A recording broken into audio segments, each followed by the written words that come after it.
Thank you very much for joining us. And now I leave the floor to Fernando to present the session. Thank you very much.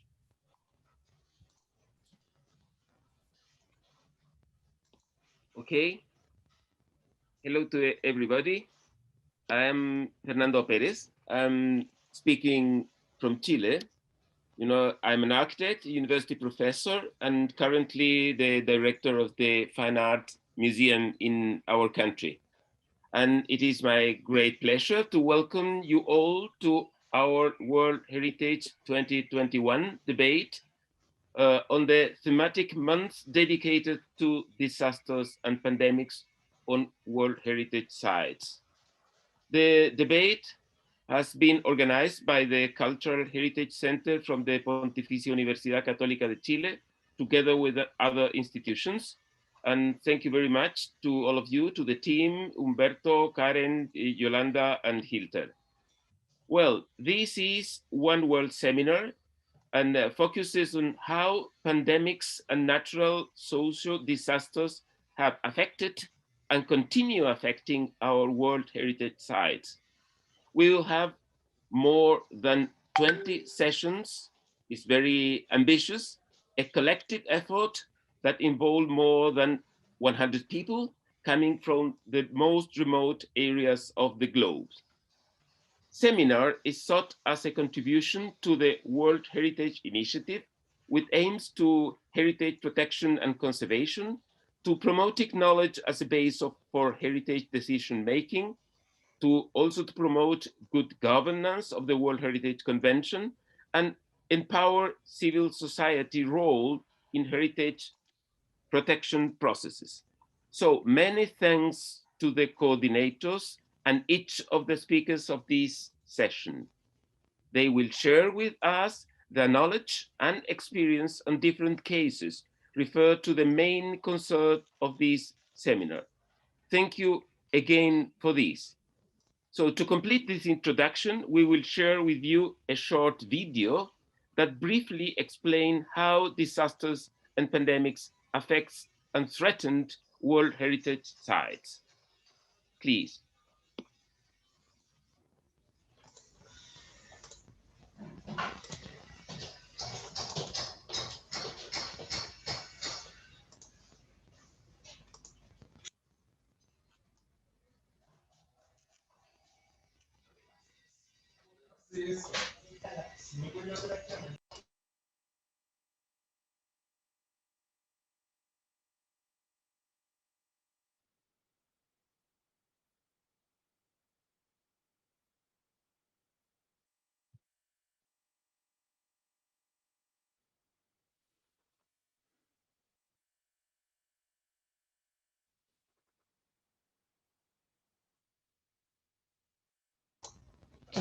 Hilter, I think the video has some sound.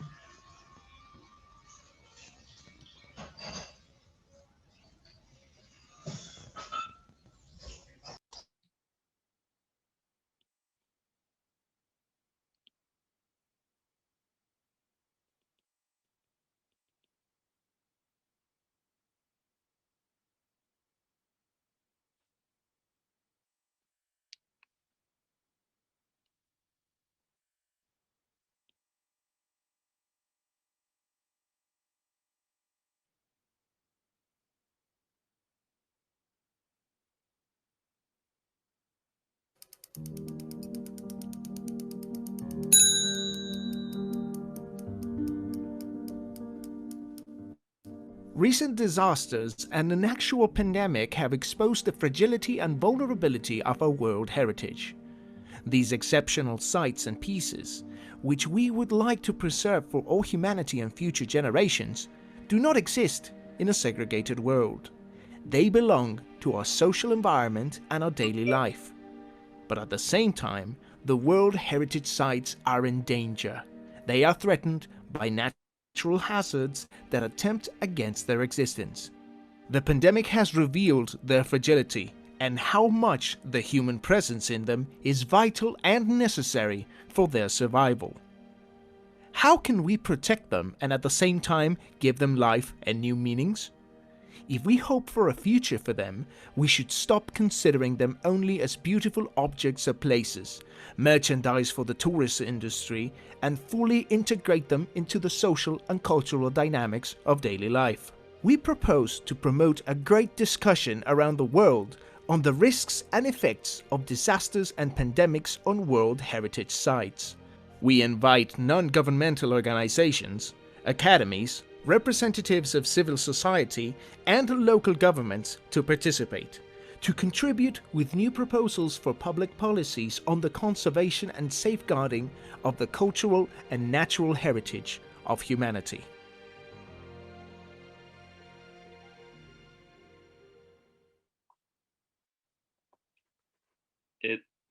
Thank you very much. As it has been announced, today's session will focus on tourism and pandemics in the World Heritage Site. The coordination of this session is Cynthia Pérez. Let me introduce her. She is an architect who has pursued studies in the United States, Peru, Belgium, and Spain, very international. She holds a master's degree in marketing from ESIC Business and Marketing School and a master's degree in urbanism from the Polytechnic University of Catalonia, where she is finishing her PhD in urbanism. Very multidisciplinary at the same time. So she specialized in urban tourism and has presented her work internationally.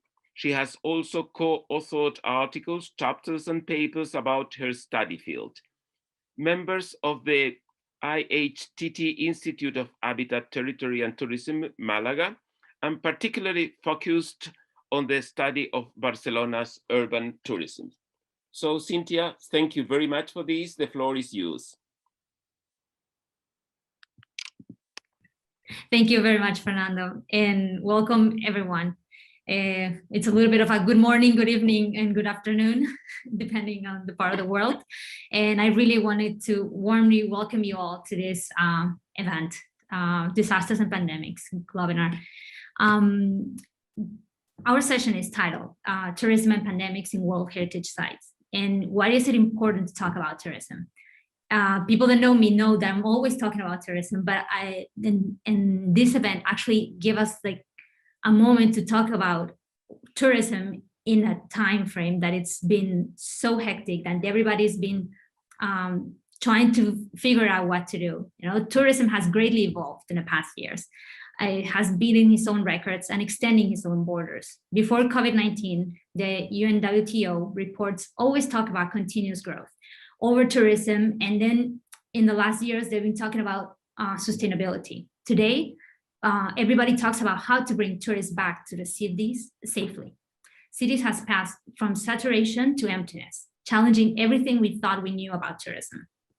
COVID-19 has had a diverse global implications that have forced the entire society to stop and rethink its way of life, interactions, and customs. It has demonstrated the vulnerability of tourist destinations, making it imperative to find new paths. It has required adaptive government management to cope with uncertainty. Every day and every week, we see new rules and new boundaries set in place.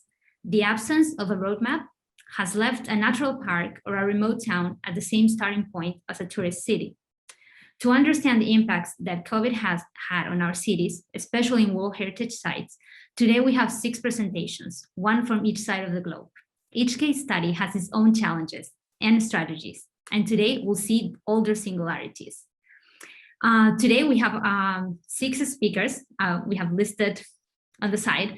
You can see it in the order that we'll be presenting. And the first speaker is Karine Dupre.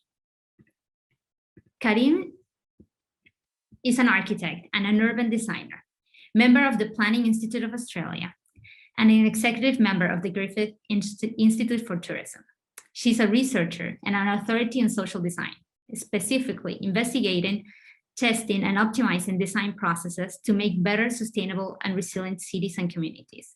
She's an expert for Australian regional towns, working with them to enhance their assets and community development.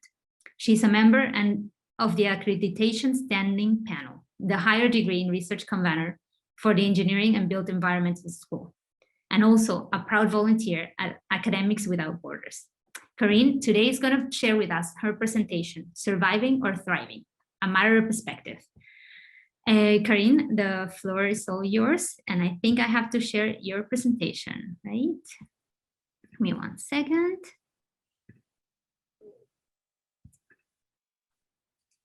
I have it right here. Karine, whenever you're ready. That is not mine. Oh, sorry. Wait, I'm very sorry. I have someone's presentation. Sorry. Okay.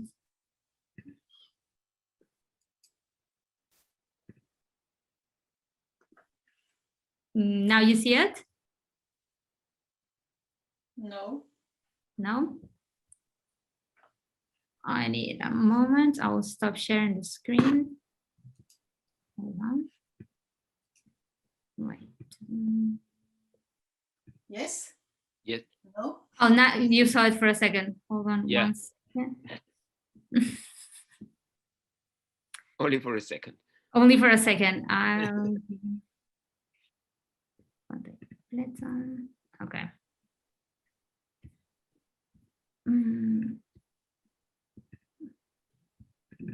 Okay. Yes. Thank you.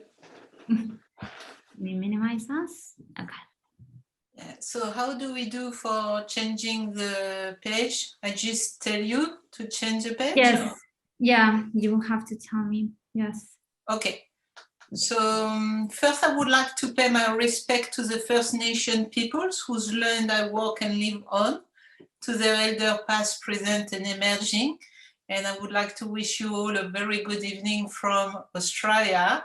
It's 11:30 here, night is dark, and it's why I don't have much light on my face. Can you change the slide, please?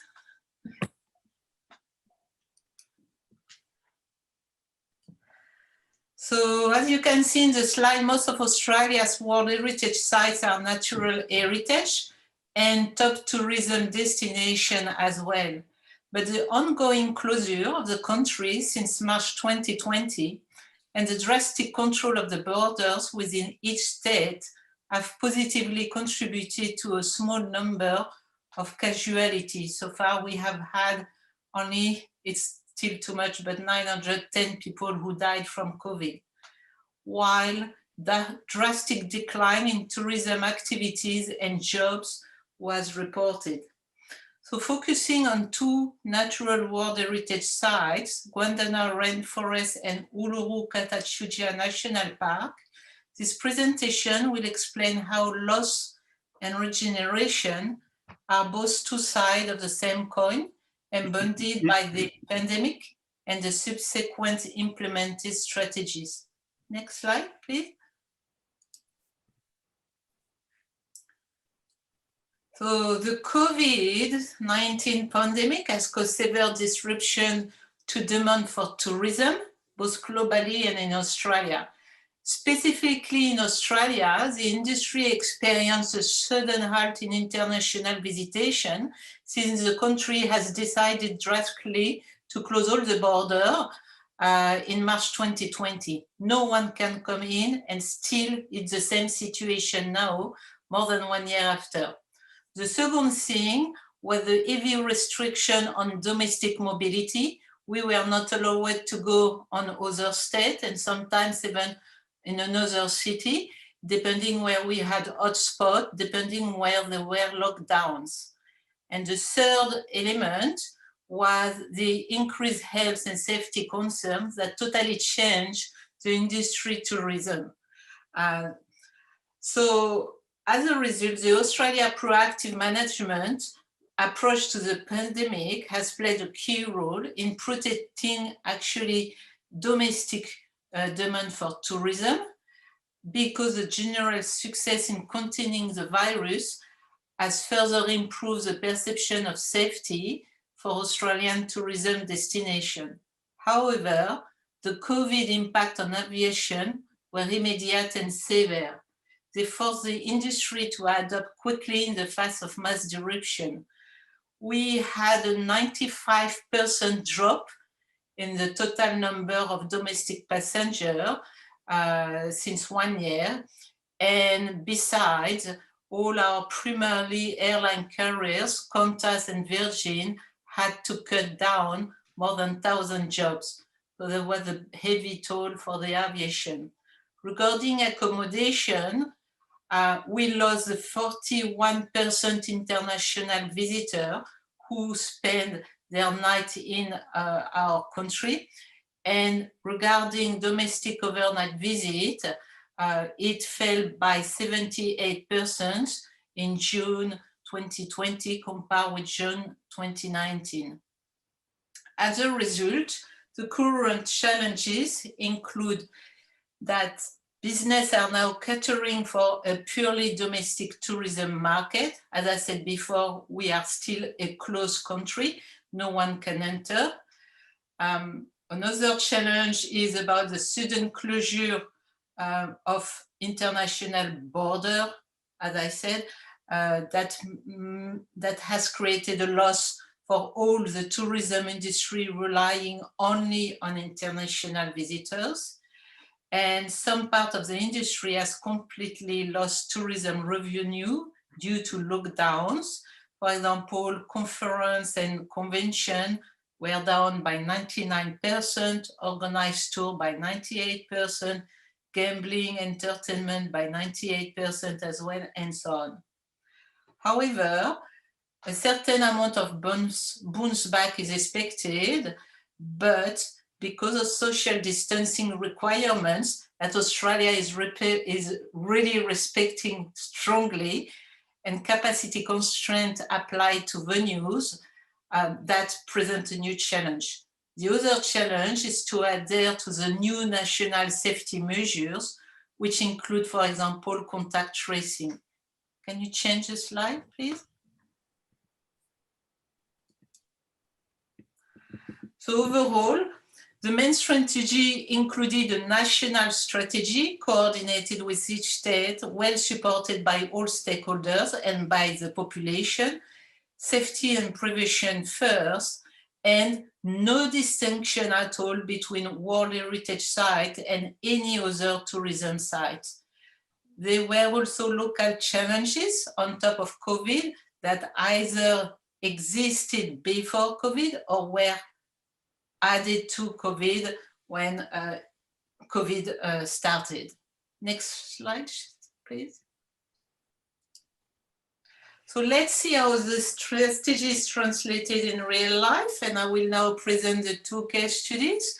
So on the left side, we have the Guandana forest picture, which is located across 2 Australian states on the east coast of Australia, only 50 kilometers from the sea, and that represents an outstanding example of major stage of the Earth's evolutionary history, ongoing geological and biological processes, and exceptional biological diversity. The Guandana rainforest also provides the principal habitat for many threatened species of plants and animals. Driving access is really easy from any surrounding cities, while at least 4 towns provide airline connection. No entry fees required to enter the Guandana rainforest, no parking fees either. Private accommodation are scattered all along the park. By opposition, on the right side, you can see a picture of the Uluru-Katachuja National Park, which features spectacular geological formation. And those rocks domes located west of Australia, in the center of it, form part of the traditional belief system of one of the oldest human societies in the world.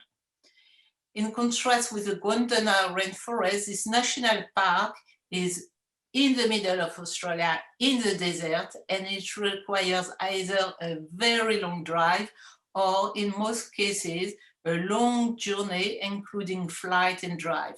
Visitors require a park pass, so they need to pay to enter there, and part of the fees go back to the Anangu traditional owners of the land to support the community. The traditional owners of the land have ownership of this land, but they have leased it to the Park Australia to manage it under a joint agreement. There are several type accommodation available, but all in a very constrained area, and you can't build somewhere else. Next slide, please. So when COVID hit Australia, each state underwent a strict scrutinization of their population, with national policy requiring immediate lockdown for any hotspot. States within Australia are allowed to close their border to any other interstate members. Strict restrictions regarding social distancing and capacity restraint have led to the closure of many tourism destinations, including national parks, such as the Uluru-Katiatuchia National Park, for the lack of capacity to deliver a safer experience and adhere to the national safety measures. So this park was basically closed for 3 full months, but reopened in June 2020, reigniting social debate around the role, voice, and recognition of Indigenous Australians.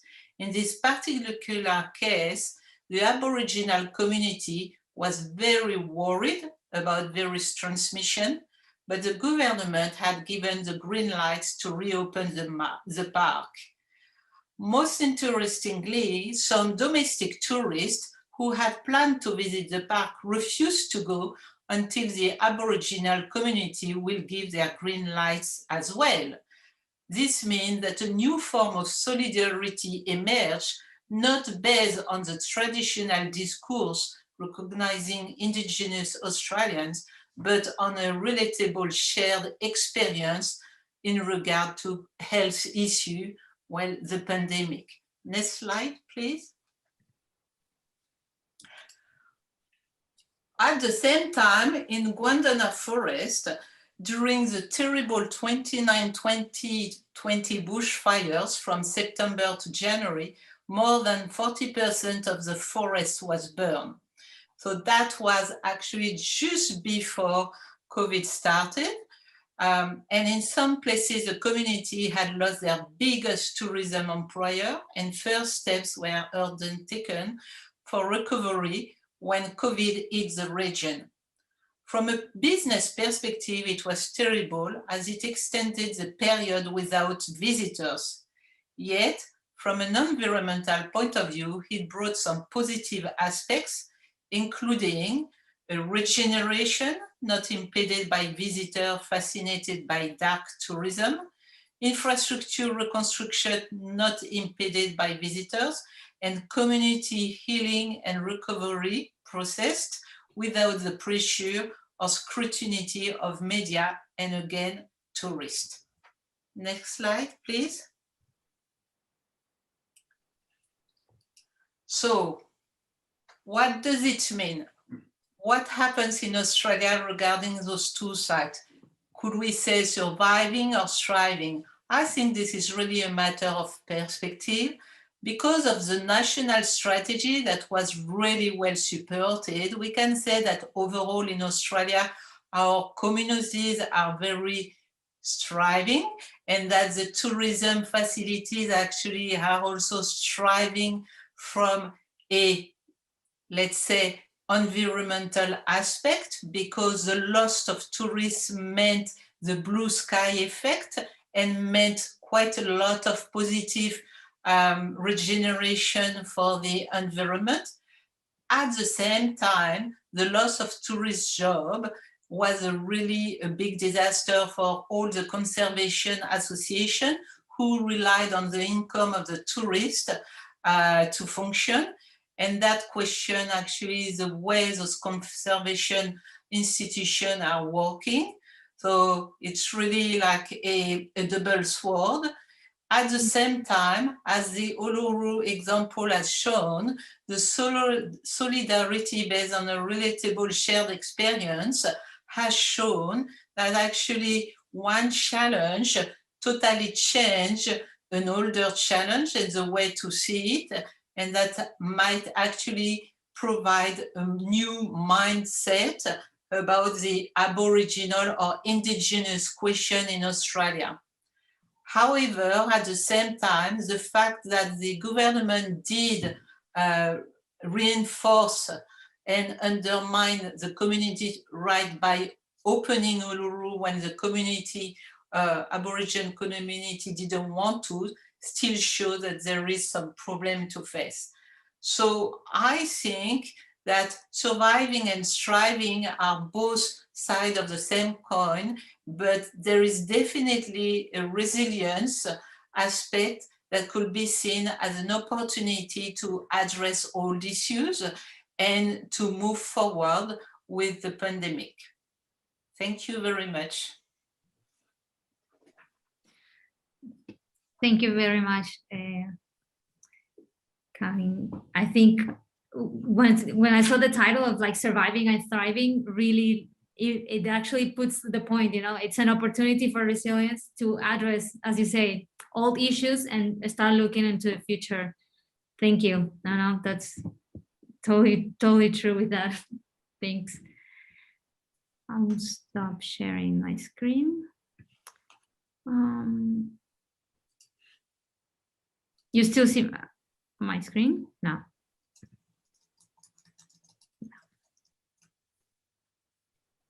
Yes? No.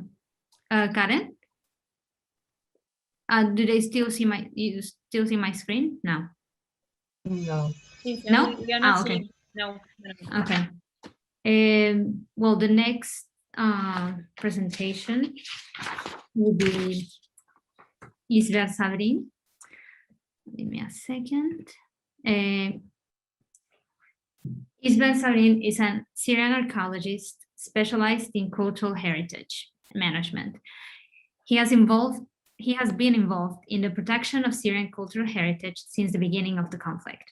He has a PhD on the management of cultural heritage in conflicts. He's the chair and co-founder of the non-governmental organization Heritage for Peace, as well as the director of the Arab Network of Civil Society Organizations to Safeguard Cultural Heritage, ANSCH. And since 2015, he has been involved in cultural initiatives for refugees and immigrants in Europe.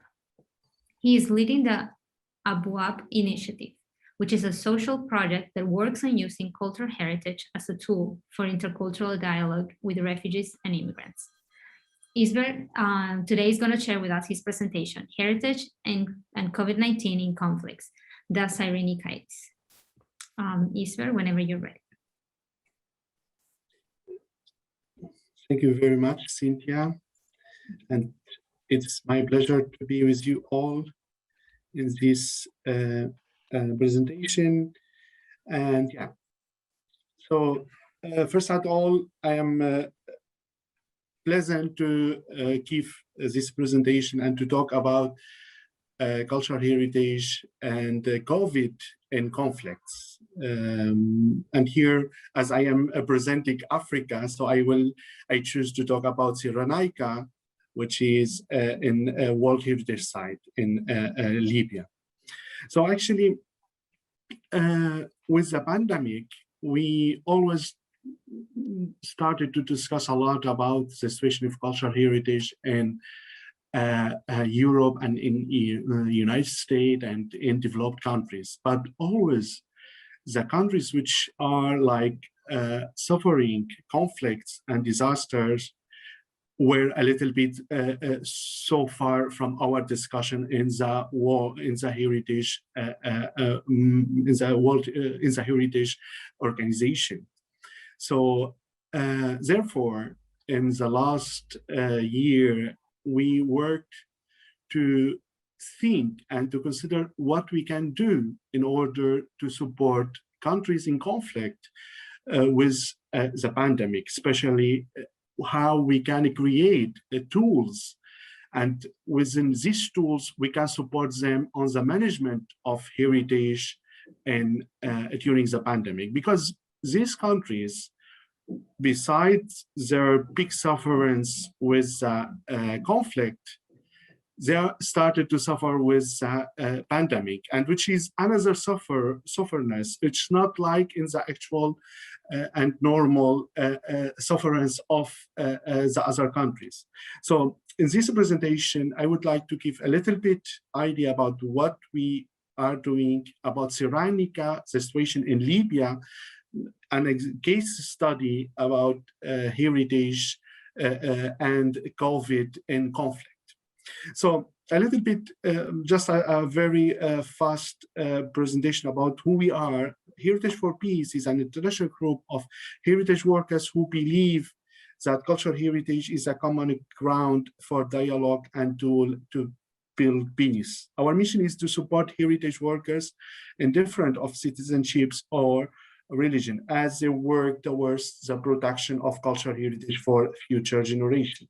So basically, our efforts are concentrated in projects for promotions and implementations. We did different projects and implementation these projects in conflict. Our efforts were concentrated in Syria, but then in the last years, we extend our work to Yemen, Iraq, and Libya. So we believe that heritage is a tool to promote peace. We work during the conflict, and we work with local communities and all actors involved in heritage. So basically, since 3 years, we are trying to support our colleagues in Libya, and which is a country suffered from a lot of the consequence of the conflict. And Libya in the last years suffered of civil war. So the country after 2011 was divided in two governments, so with a lot of military groups, and every part of the country also was affiliated to different governments. So there were two governments, one internationally recognized and another one was not recognized. So in this place where we are going to talk, Cyrenaica is a place which is in the east of Libya. And Cyrenaica is a World Heritage Site since 1981. Cyrenaica suffered from a lot of problems, even before the conflict and before the pandemic. As a World Heritage Site, also was so far absent of all the programs of management as a World Heritage Site. We actually, it's a big problem that we are suffering in the World Heritage Sites, that always the local communities and were and are very far away of the decision and of the involvement on the future of the site, the management of the site. So Libya suffered, and as Cyrenaica is a very big archaeological site, is suffering from looting during the conflict, from lack of management plans, and a lot of other problems. There is no place for talking about Cyrenaica. Cyrenaica is a great city. It's a city which really important for the world, because from Cyrenaica a lot of civilizations start, and especially the Greek. They arrived there in the 7th century BC, and they did a great monuments. There is no place as well to talk about the importance of Cyrenaica, but we great scientists and great poets and philosophers and geographers started from Cyrenaica. Aristippus, Calmetes, Aristonasanis, a lot of important people start from there. The complex city with a lot of Greek monuments, Roman monuments, and as well Byzantine monuments. From there, we can see all of these three cultures left their importance, recent importance buildings in this. We have Apollo temple, we have Temple. We have Roman bathrooms. We have a great monuments as well. For the Christianism started in North Africa, and we have from Cyrenaica, we have San Mark started from there to spread the Christianism in North Africa. Very important place. Cyrenaica, since 2015, as other World Heritage Sites in Libya, are in the World Heritage list in danger. So we, all the fifths in Libya have 5 World Heritage Sites, and the fifth of them are in the World Heritage list till now, in danger, World Heritage list in danger. Anyhow, Cyrenaica, before the pandemic and during the conflict, always suffered from a lot of problems, you know, and neglect. We have no authorities there, lack of authorities. You can see here how damaged are the site. You can see buildings on the side, new buildings on the side. You have looting, all of different problems in the site.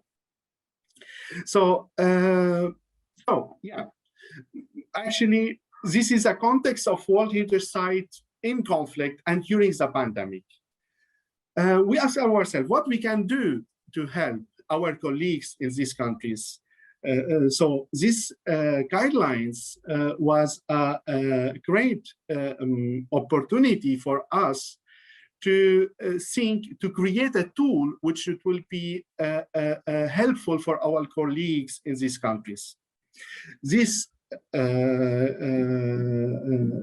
guidelines was funded by ALIF, the Alliance for Cultural Heritage Protection During Conflict, and actually ALIF did a great work as well to create a program to support heritage in conflict during COVID.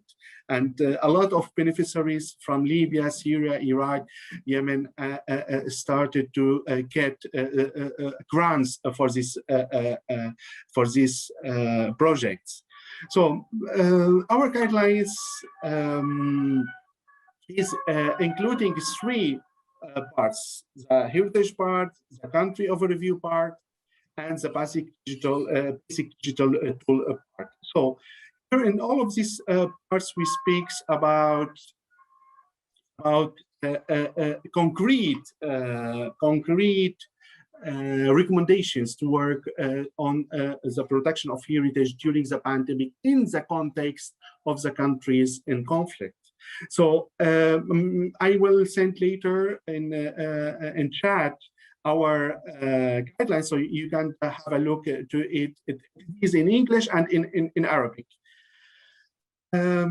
So I would like to give a very fast overview about the Libyan situation during the pandemic.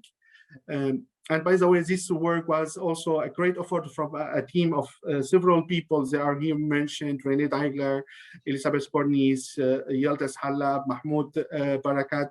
So several people, they were working with me on these guidelines. So Libya, as a country in conflict, suffering from a lot of consequences, these guidelines as well give a very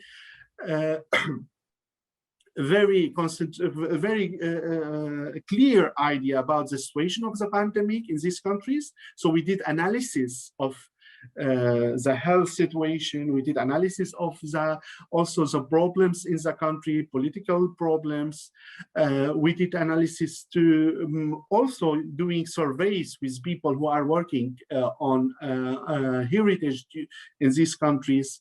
And Libya, we arrived to a lot of conclusion, but one of the main conclusions that Cyrenaica as a World Heritage Site suffered also during the pandemic from a lot of looting, and as well a lot of lack of authority. There is no no room to talk about all of these problems. Very fast. Our recommendation also talk about how is important to work during the pandemic, as well, to raise awareness of the for against illicit traffic and against illegal excavation. We also worked to do a lot of recommendations as well of security and about all kinds of security in the site. So what they can do using simple tool, because they don't have the capacity as well to create and to do programs because there's lack of funding, lack of a lot of things. So we created this very basic tool to help them with the protection of cultural heritage during the pandemic. Anyhow, we also in our work promoted how is the local society should be involved in the protection of cultural heritage during the pandemic. We as well give them several presentation about the implementation of the guidelines in Arabic. So we do believe that all the materials and the tools should be in Arabic. And this is really a big and important thing that the Heritage International community should create always tools in their local languages, because we know UNESCO is working, doing a lot of work, but we really suffer from the lack of these documents and these tools in Arabic or in other languages. So what we do to help our colleagues in Libya now. Libya and also Yemen, Syria, Iraq, we face now a very important phenomenon, which is a civil society organization. A lot of civil society organizations are now very active. So we help our Libyan colleagues through supporting several civil society organizations. We help them to write grants. We help them to promote their activities in the international heritage community. We help them as well to, we advise them. So we have several civil society organizations now within our initiative, ANSH, Arab Network of Civil Society Organizations to Safeguard Cultural Heritage. So we are a network of 30 civil society organizations in different Arab countries in conflict. And through ANSH, we give all of this support to our colleagues in Libya. Recently, with the Spanish National Research Council, we created a new application app, which is the Pacton app. It's an app which protection of cultural heritage at the place in conflicts through digital tools. So it's a simple tool which our colleagues in Libya, in Yemen, in Iraq, and Syria, they can use it in order to document the heritage in danger. And as well to give the visibility of and the awareness of what is happening to the international community. So now we are starting this project. We have the app settled, and with this app we try to support them. So anyhow, with this time that I have, I cannot talk a lot about more about the guidelines. I advise all of you people are interested to go to our website and to see the guidelines and what are in the guidelines and how we created this tool in order to support our colleagues in these countries. And thank you very much.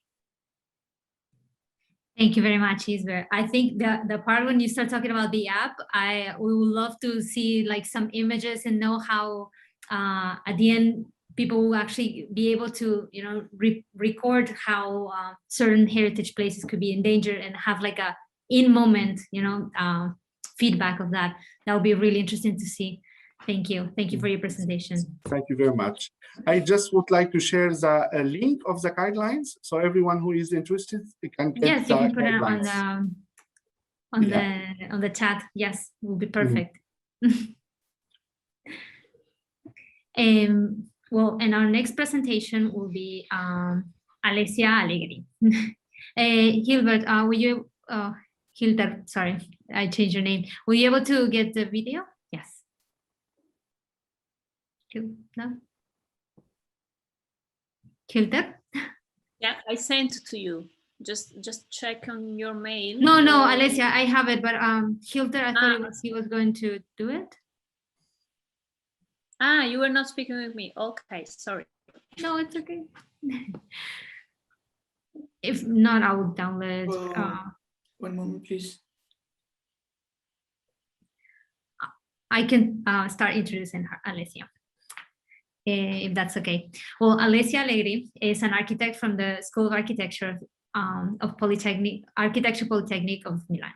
Was awarded an international PhD in urbanism in the UPC at SAP School of Architecture of Barcelona with a grant from the Foundation for Science and Technology in Portugal.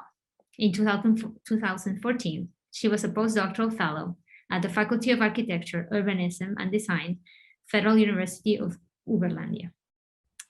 And in 2015 was a postdoctoral fellow at the Lisbon School of Architecture. Currently, Alessia is a research fellow at the Research Center for Architecture, Urbanism and Design of the University of Lisbon. Also, an assistant professor in the Lisbon School of Architecture, where she teaches in the Masters of Architecture. She was a guest lecturer in postgraduate studies in Italy, Brazil, and Chile.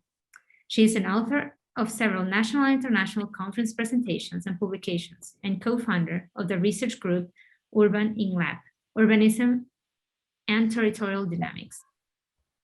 Alessia is going to share with us the presentation, Destination X, Where to Next, Opportunities and New Challenges in the Post-COVID-19 Tourism.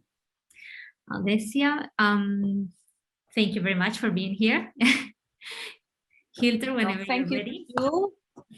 Thank you to you, and well, hello everybody. I'm in Lisbon, so it's early afternoon here, and well, it's really a pleasure to be with you and to be everywhere with you. Actually, I'm gonna share my screen, and then when I ask you, Cynthia, please just put the video on, okay?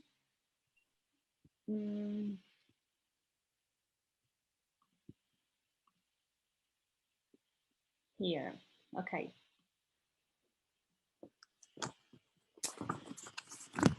Okay, so my presentation today will try to give you a kind of interpretation about the nexus that I think there is between tourism and COVID.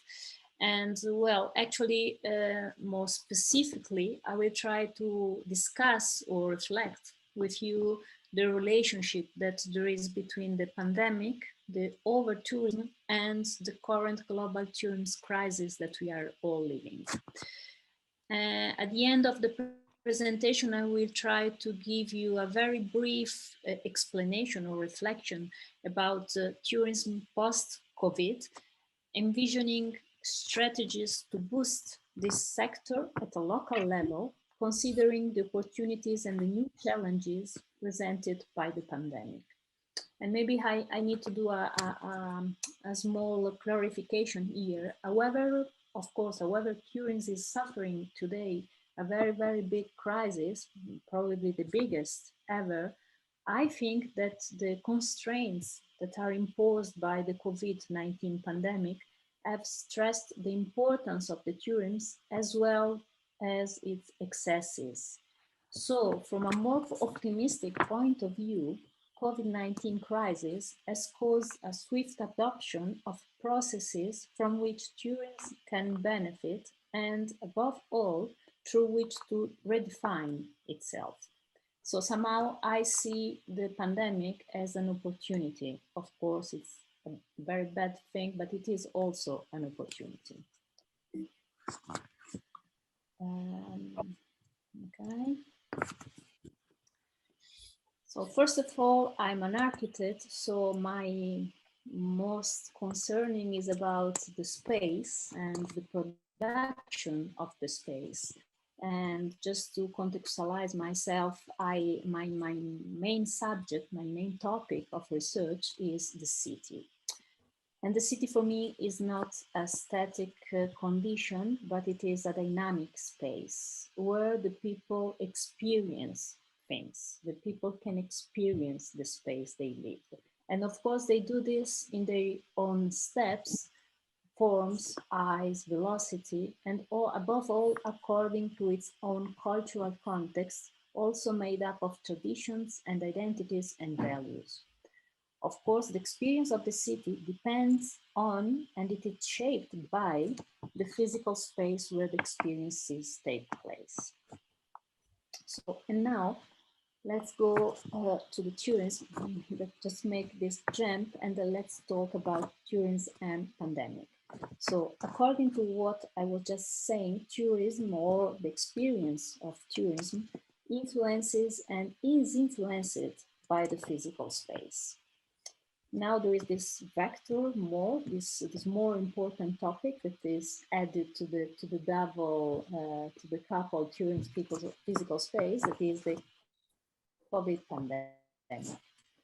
Claimed just 1 year ago as the world's largest industry of this century, tourism is the sector that has been hit harder. Well, here we have some number. I think they are quite clear, and all knows what I'm showing now. But anyway, the fall of 22% in tourist numbers in the first quarter of 2020, and the trend of 60 to 80 fall throughout 2020 are just some indication of the crisis. Tourism is one of the most labor-intensive sectors. Such a slowdown for the industry put millions of jobs at risk, and so on and so on. I think I don't need to tell you or to repeat, to list the number that you can see here, or much more if we have, because we know all the dimension of the crisis. But just let's go back to the subject. So those are images from Lisbon. Of course, also Portugal had a very good dynamic in tourism in the last years. And actually tourism was the country's largest export economic activity in 2019, responsible for 22% of service exports and 19.7% of total export, with tourist revenues accounting for all 8.7% of Portuguese GDP. So as you can see on the bottom of the page. It was also important to remember that tourism was very important, was fundamental, I would say, for the country to overcome the sovereign debt crisis of 2008-2009, and that since that date, it has maintained a continuous growth, characterized by greater diversity of segments and modalities. We were speaking about city breaks, cultural tourism, business tourism, congresses tourism, health, shopping, among many others. In this context, cities have strengthened their attractiveness, and tourism has become one of their main factors of renewal. One of the main consequences was the revaluation of the central areas of the city, considered to be more genuine and dense in cultural and heritage terms, and which since the 1980s of the last century showed a systematic loss of population that resulted in urban disqualification and an increase in housing and vacant buildings. In the case of Lisbon, from 1981 to 2011, Lisbon city lost practically a third of the population, and the number of dwellings without occupant increased by 208%. So the city was, after the crisis, was almost empty. Okay, that's important to understand then what happened. So their investments in the central areas have been selective and have resulted in a new urban landscape, partially requalified, which highlights the functional alteration of accommodation and buildings for local accommodation and increase in the commercial offer aims at visitors, just at visitors.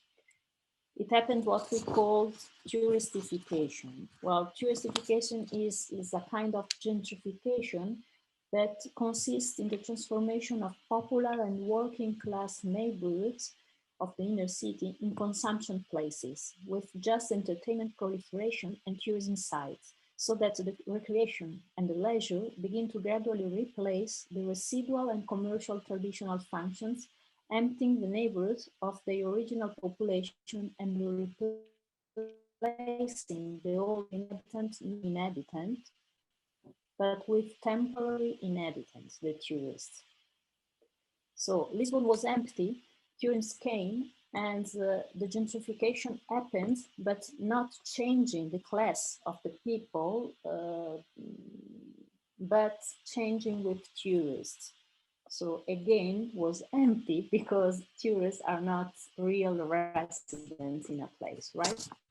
So, and now I would like just to show you a video, and Cynthia, please, I ask you to help me in this, that I did just a few years ago for I have it. exactly a conference about the tourism.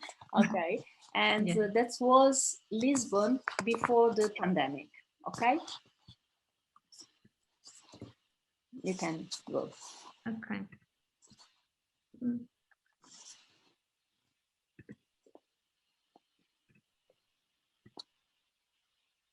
Let me know if you can all see it. Yeah. Yes? Perfect. Okay.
Okay, thank you, Cynthia. Well, as I was saying, this is a video that I did with my colleague Filipa Serpa just 3 or 2 years ago, and just to show the problem of the touristification that was hitting very hard the center of Lisbon. But now, by contrast, and going back to the current situation, during the pandemic, Lisbon, as many other World Heritage cities, implemented and explored innovative measures to reduce the spread of the pandemic, many of which were made possible with digital tools. Now we can do the same tour that we did a few minutes ago by tuk-tuk that I show you, taking the same route, but with the legendary electric tram number 28 in Virtual. So I'm gonna try to show you what you can see in Lisbon at the moment.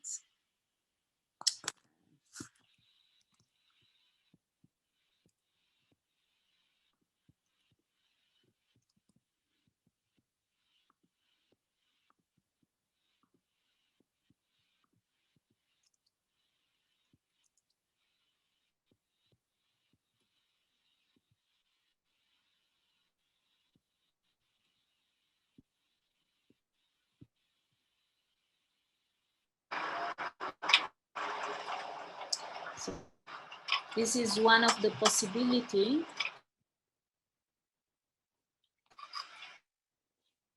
of the pandemic.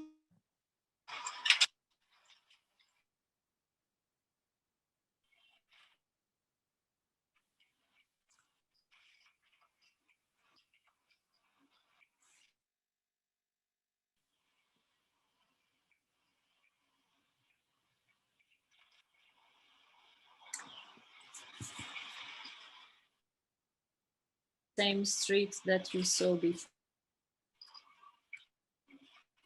It's a quite nice tour, actually.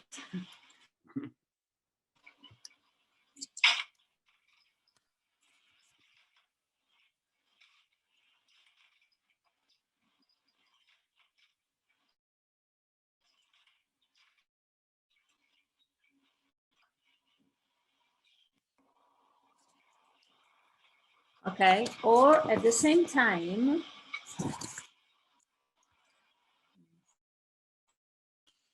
okay.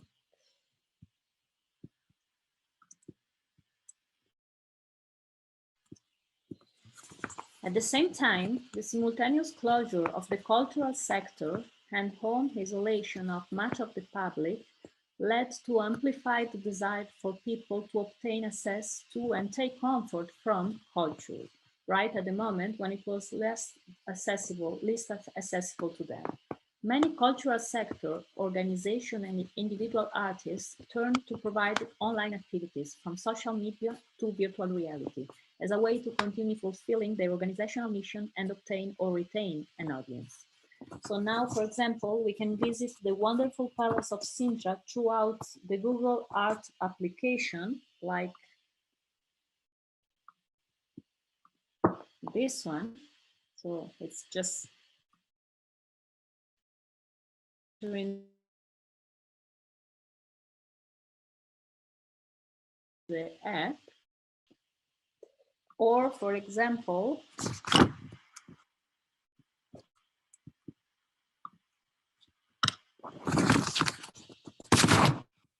yeah, visiting the museum, always a great place and a very touristic place, and of the museum. Or again,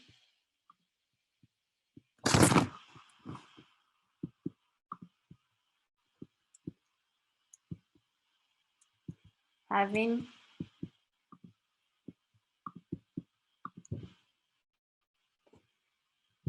a tour online, of course, again, with Alex, for example, seeing the city, going through it with him, and, well, appreciating somehow the beautiful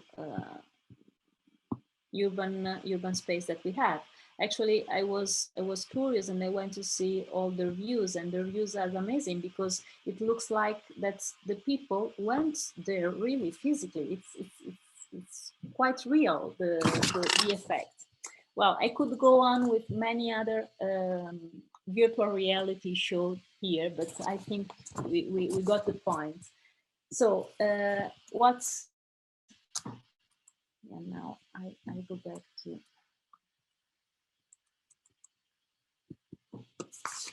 this.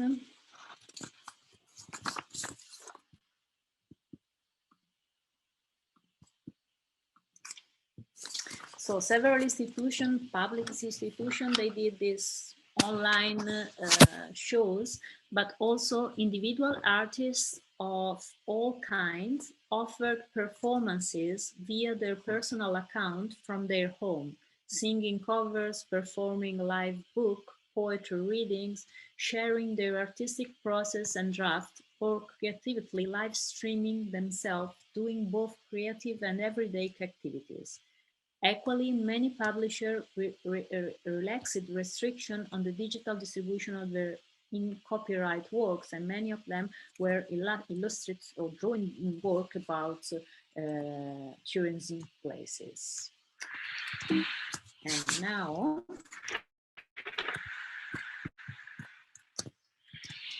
okay.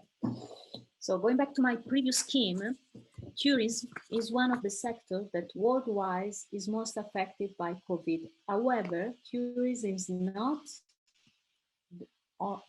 not only on the side of the consequences of the pandemic, but also on the side of the causes. Let me explain better.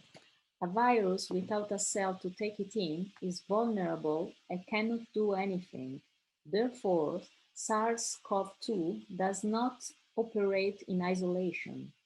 It is the human plus virus, this hybrid format, that acts in the propagation. But even this hybrid actor needs a network with other actors and intermediaries to enhance its performance. The assembly of tourism, the collective of travelers, airplanes, crew, airports, hotels, cruise, luggage, receptionists, etc. It was the actor network that allowed the amplification of COVID-19 on the pandemic scale. So tourism is the effect of the pandemic and the cause of the pandemic and the way around. The way in which tourist mobilities are processed explains why tourism has been so crucial in the spread of the disease. Hypermobility has increased the performative capacity of tourism as an actor in activating the pandemic. Since the SARS outbreak in 2002, the number of international trips made annually has more than doubled, increasing from around 7.3 million to almost 1.5 billion worldwide. Asia Pacific was the region with the most intense growth. While in 2002, 16 million Chinese traveled abroad, in 2019, more than 150 million traveled. Differences in the transmissibility of infection by the two coronavirus explain the easiest spread of COVID-19, but this variable is also relevant and should not be discarded if we want to fully understand the proportion that the pandemic has reached and the global crisis it has generated.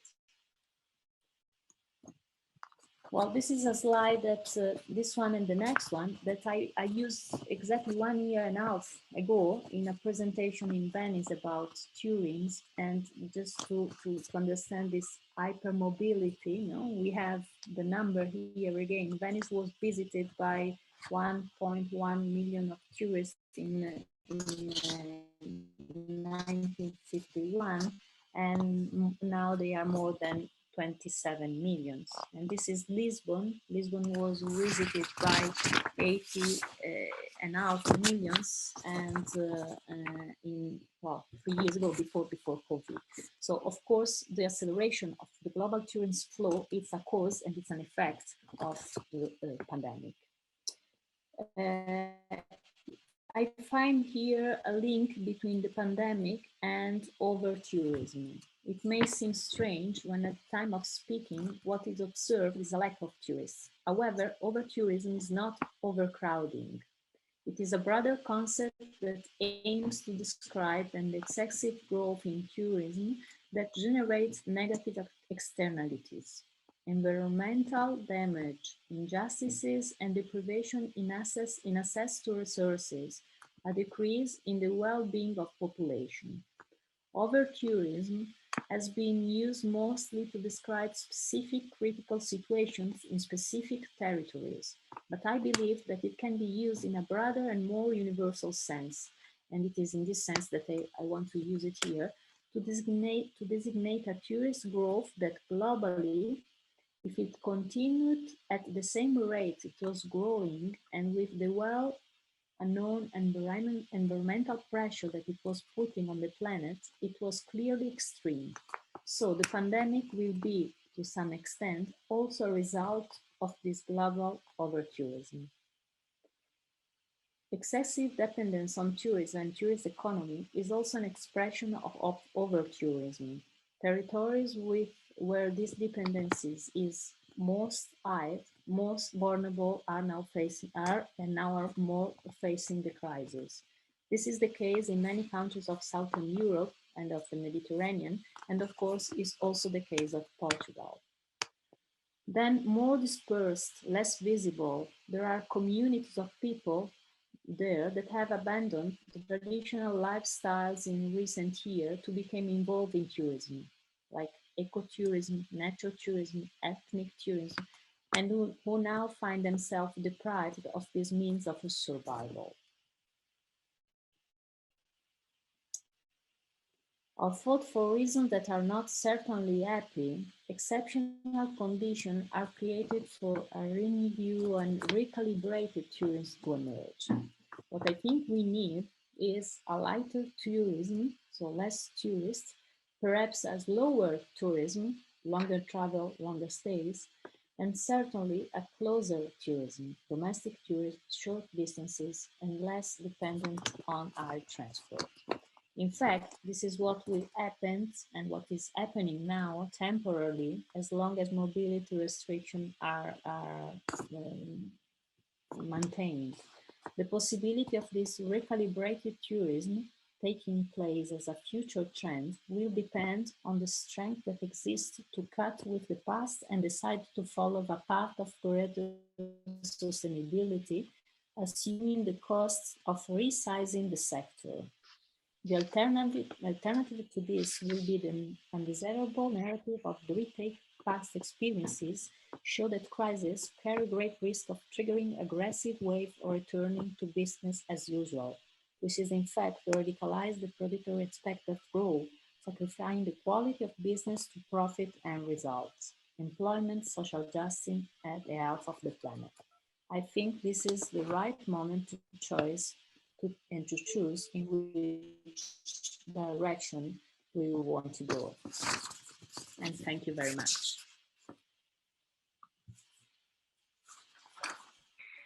Thank you very much, Alessia. I think I've never seen anyone say that with like such a key words: lighter tourism, slower tourism, closer tourism. I think that is just like, I was looking at the slide and I was like, that's it. It's just like, it's the best way to summarize like actually what's happening and how we are addressing this and how it should be addressed. I think, you know, it's, as you say, it's an opportunity to redefine ourselves. And through these three key things, it's perfect. Thank you. I think there was a perfect presentation and perfect way to summarize in like 10 minutes. I know the timing, but thank you very much. And thank you for showing us the city before and after. I think when for people that haven't seen, I think was really important because the phenomenon in Portugal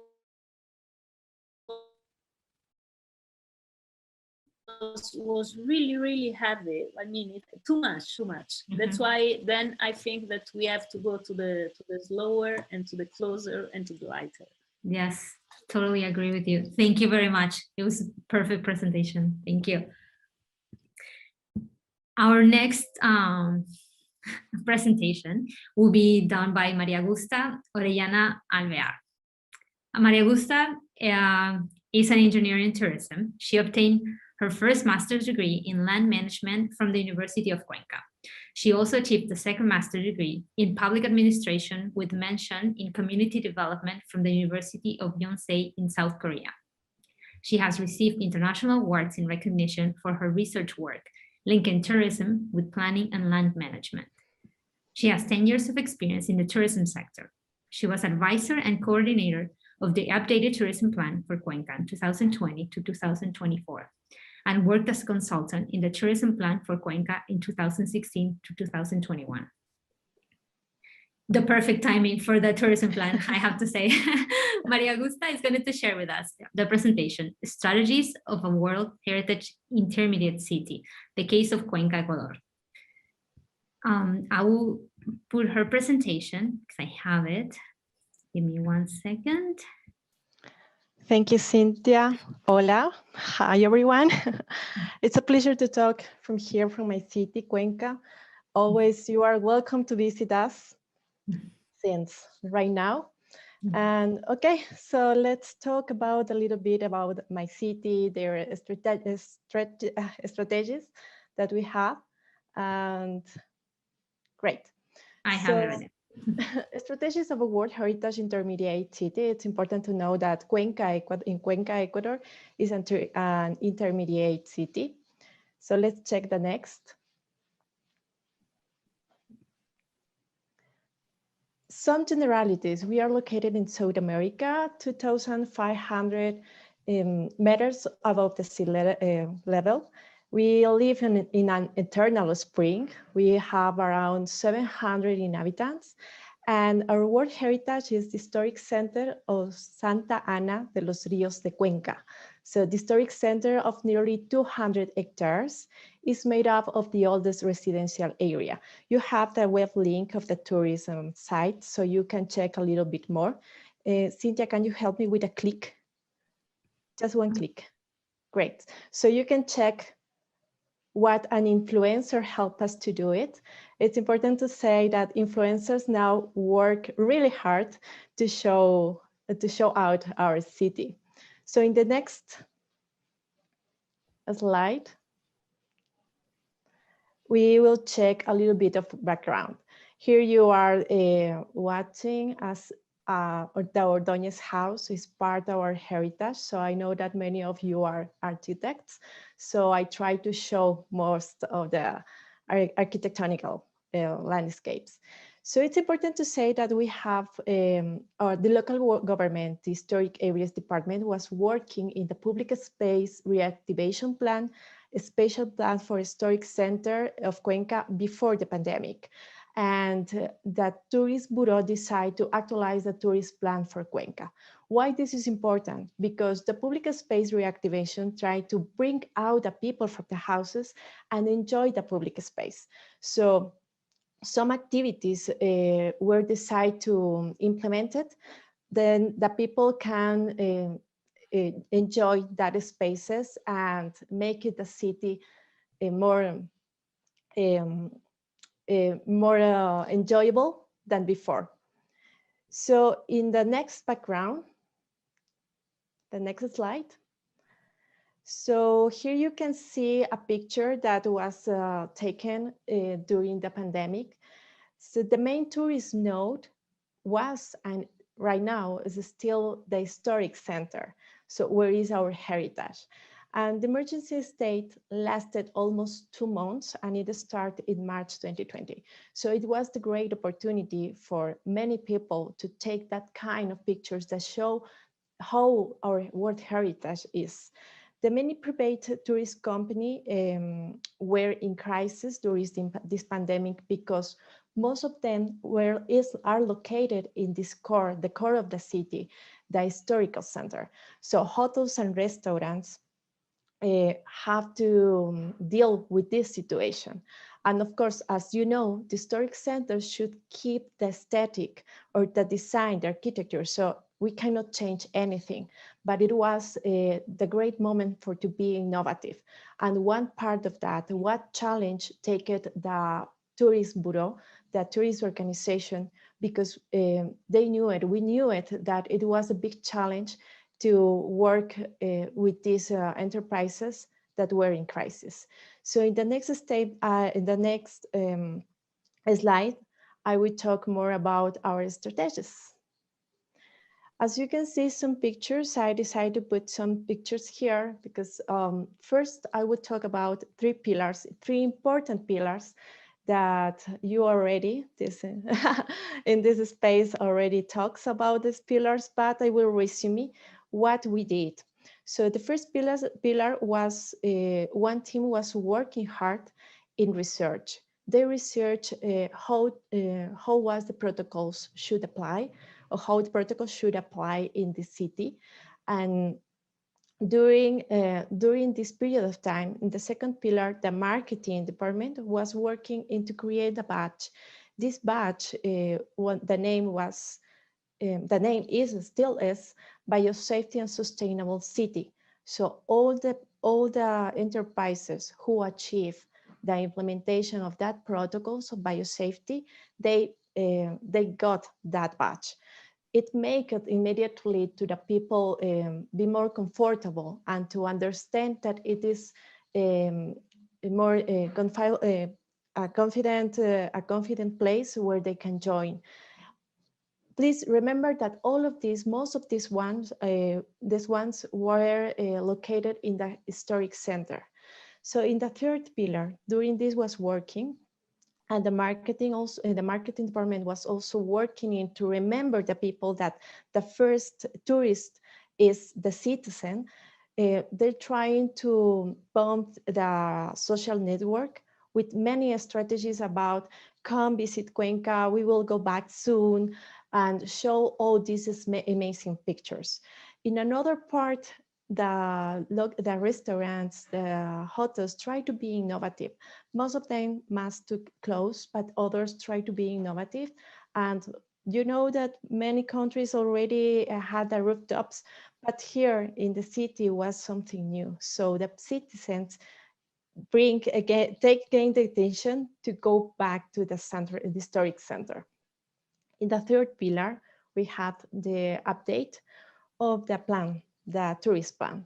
It was really interesting because, as Isber mentioned before, it is really important a leader.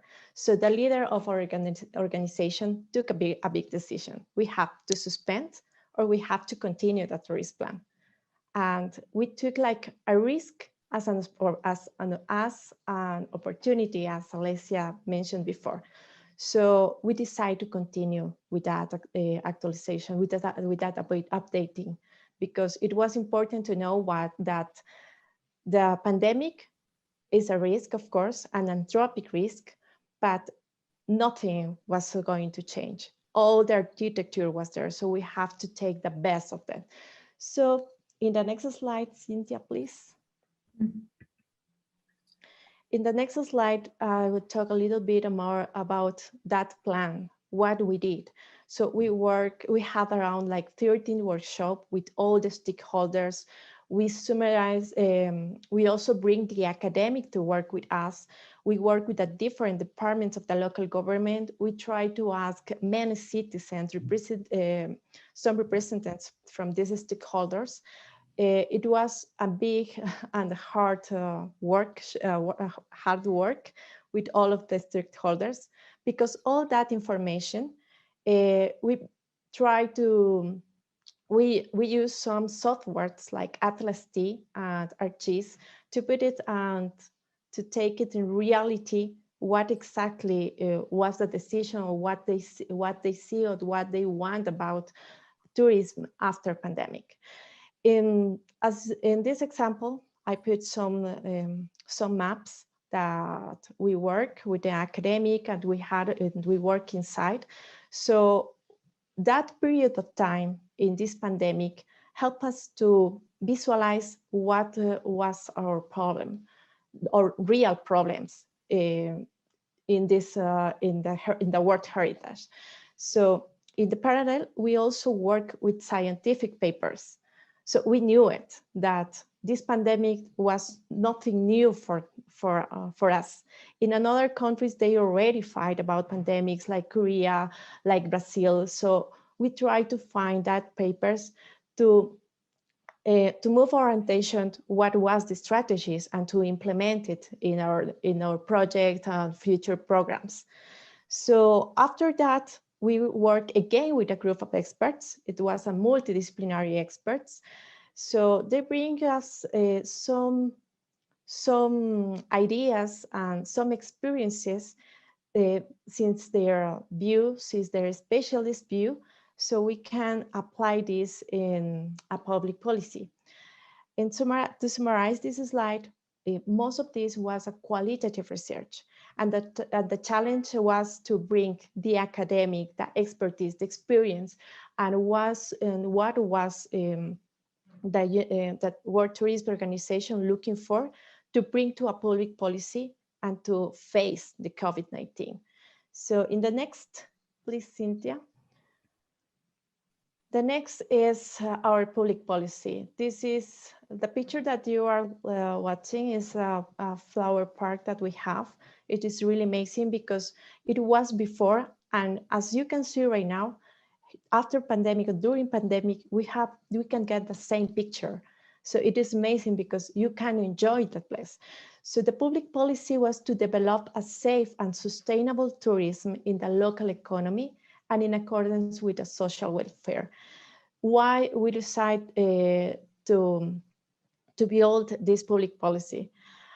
Even we have all that background of all the support to defend this public policy, we knew it, and we know right now that we have many of the enterprises that have to definitely close their doors, but it was a time to be innovative. So most of them decide to continue and to be innovative.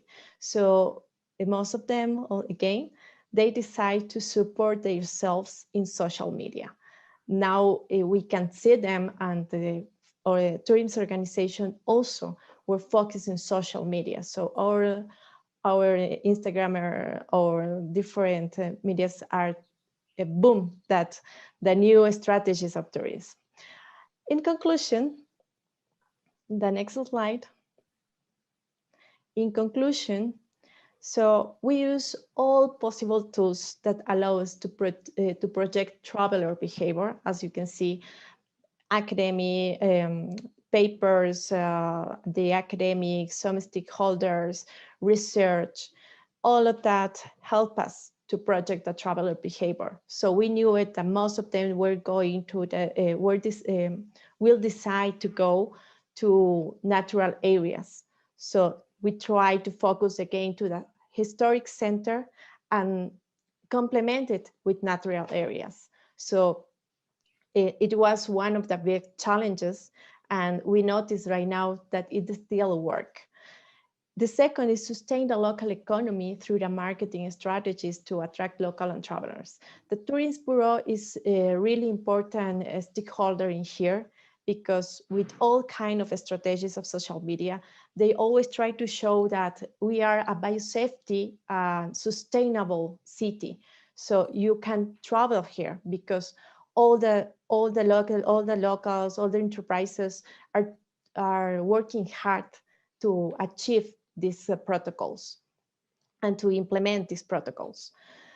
The third, design an executive biosafety and sustainability bunch with the support of the protocols that now the Ministry of Tourism are applying. It was really important. For us, was a challenge. It was an important challenge because actually our city lead at the time this kind of protocols, of kind of opportunities that we had to show. We were one step before the other destinies, before the other local places. And finally, of course, social network was our key. It is important to say because all the marketing, even we have the architecture, even we have everything, we know that social network was our key with the different campaigns that the marketing staff designed, with the different work that all the departments tried to implement, because it was really hard. We are talking about an intermediate city, and in the Tourism Bureau were around 10 people working hard in these 3 different pillars. So that's so important, that is really important, and is what can I share with you about our strategies. If we work inside of these pillars, I can talk all the day, but I know that the time is limited, and I would like to leave the time to the other people. So thank you so much. So thank you so much, Cynthia. Thank you, everyone. I hope you enjoyed this laptop time, and you are always welcome. Bienvenidos a Cuenca. We are a safety place to travel.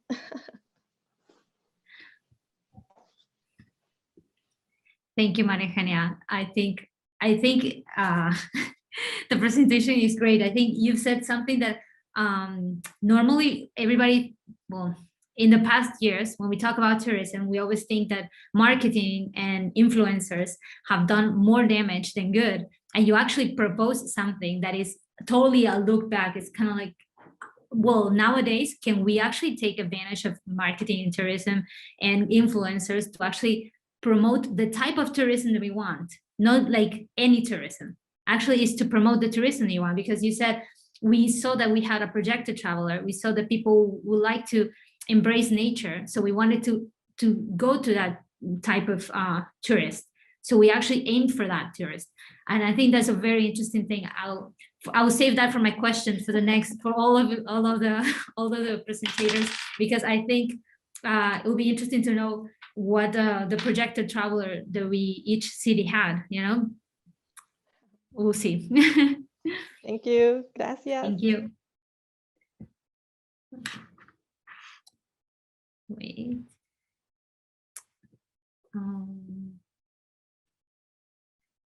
Now, I don't know if you see my screen. Wait. Okay. The next person. Oh, the next person. Oh, is Meng. Yeah, I'm here. Yes. Yeah. Hi. So Hi, can Meng. you give me a host, right? Because I can't share my screen. So. Oh, wait a second. Karen, yes, you. Okay, I will help you. Okay, thank you. Thank you. Okay, Meng has a PhD in creative tourism geography, rural island. Wait, hold on one second. Oh, well, right here. He has a PhD in creative tourism geography, rural island studies. He is an assistant professor in the Graduate School of Humanities and Social Sciences, Department of Integrated Global Studies in Hiroshima University in Japan. He's a co-convenor at the Small Island Cultures Research Initiative. He's a board member of the Creator International. His research draws from interdisciplinary perspectives, especially creative tourism geography, rural and island studies, particularly in the East of Asia. His work emphasizes socially engaged rural art festivals, interactive aesthetics, sustainability, and community revitalization. That's a total change from what we've been listening today, but I think will be a great topic for this session.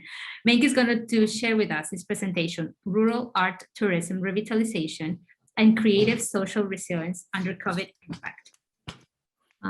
Whenever you're ready, Meng, thank you. Okay, thank you very much, Cynthia. So everybody can look at my screen. Yes. So, okay, yeah, I heard a lot of presentation from today. It's very attract me about the urbanism world. So by the contrast of urban study, I think at the same time, we should focus on the rural heritage because as we know, during the lockdown period, most of the city are kind of the tourism, what we call tourism industry is not existing anymore. And by the contrary, in Japan case, a lot of people run away from the city and visit the nearby rural region. So that's, I think for considering the rural-urban linkage, so for this topic, talk about the rural, what happened in the rural tourism sector is also very important to have a complete picture of our topic. So this is last year, the infection number around the globe. If I told you Japan never have a serious lockdown, what we call a volunteer lockdown or semi-lockdown, you probably couldn't believe that infection number in Japan is so low. Like it's at the bottom. So no lockdown, but the reinfection rate is still on the bottom. So people think maybe because of culture and social distance and the hygiene, whatever, but that's the reality. Japan never has real lockdown. But on the right side is the average infection rate until now at 2021 by the region. So I'm located at Hiroshima region. There is also Seto Inland, the Seto Inland Sea region. So I will bring some case study where I located, because there is no way to do any field work in this moment. But I did do some field work yesterday, so I would be able to share some fresh data. So let's take a look back from the last year. The early impact for Japan is devastating.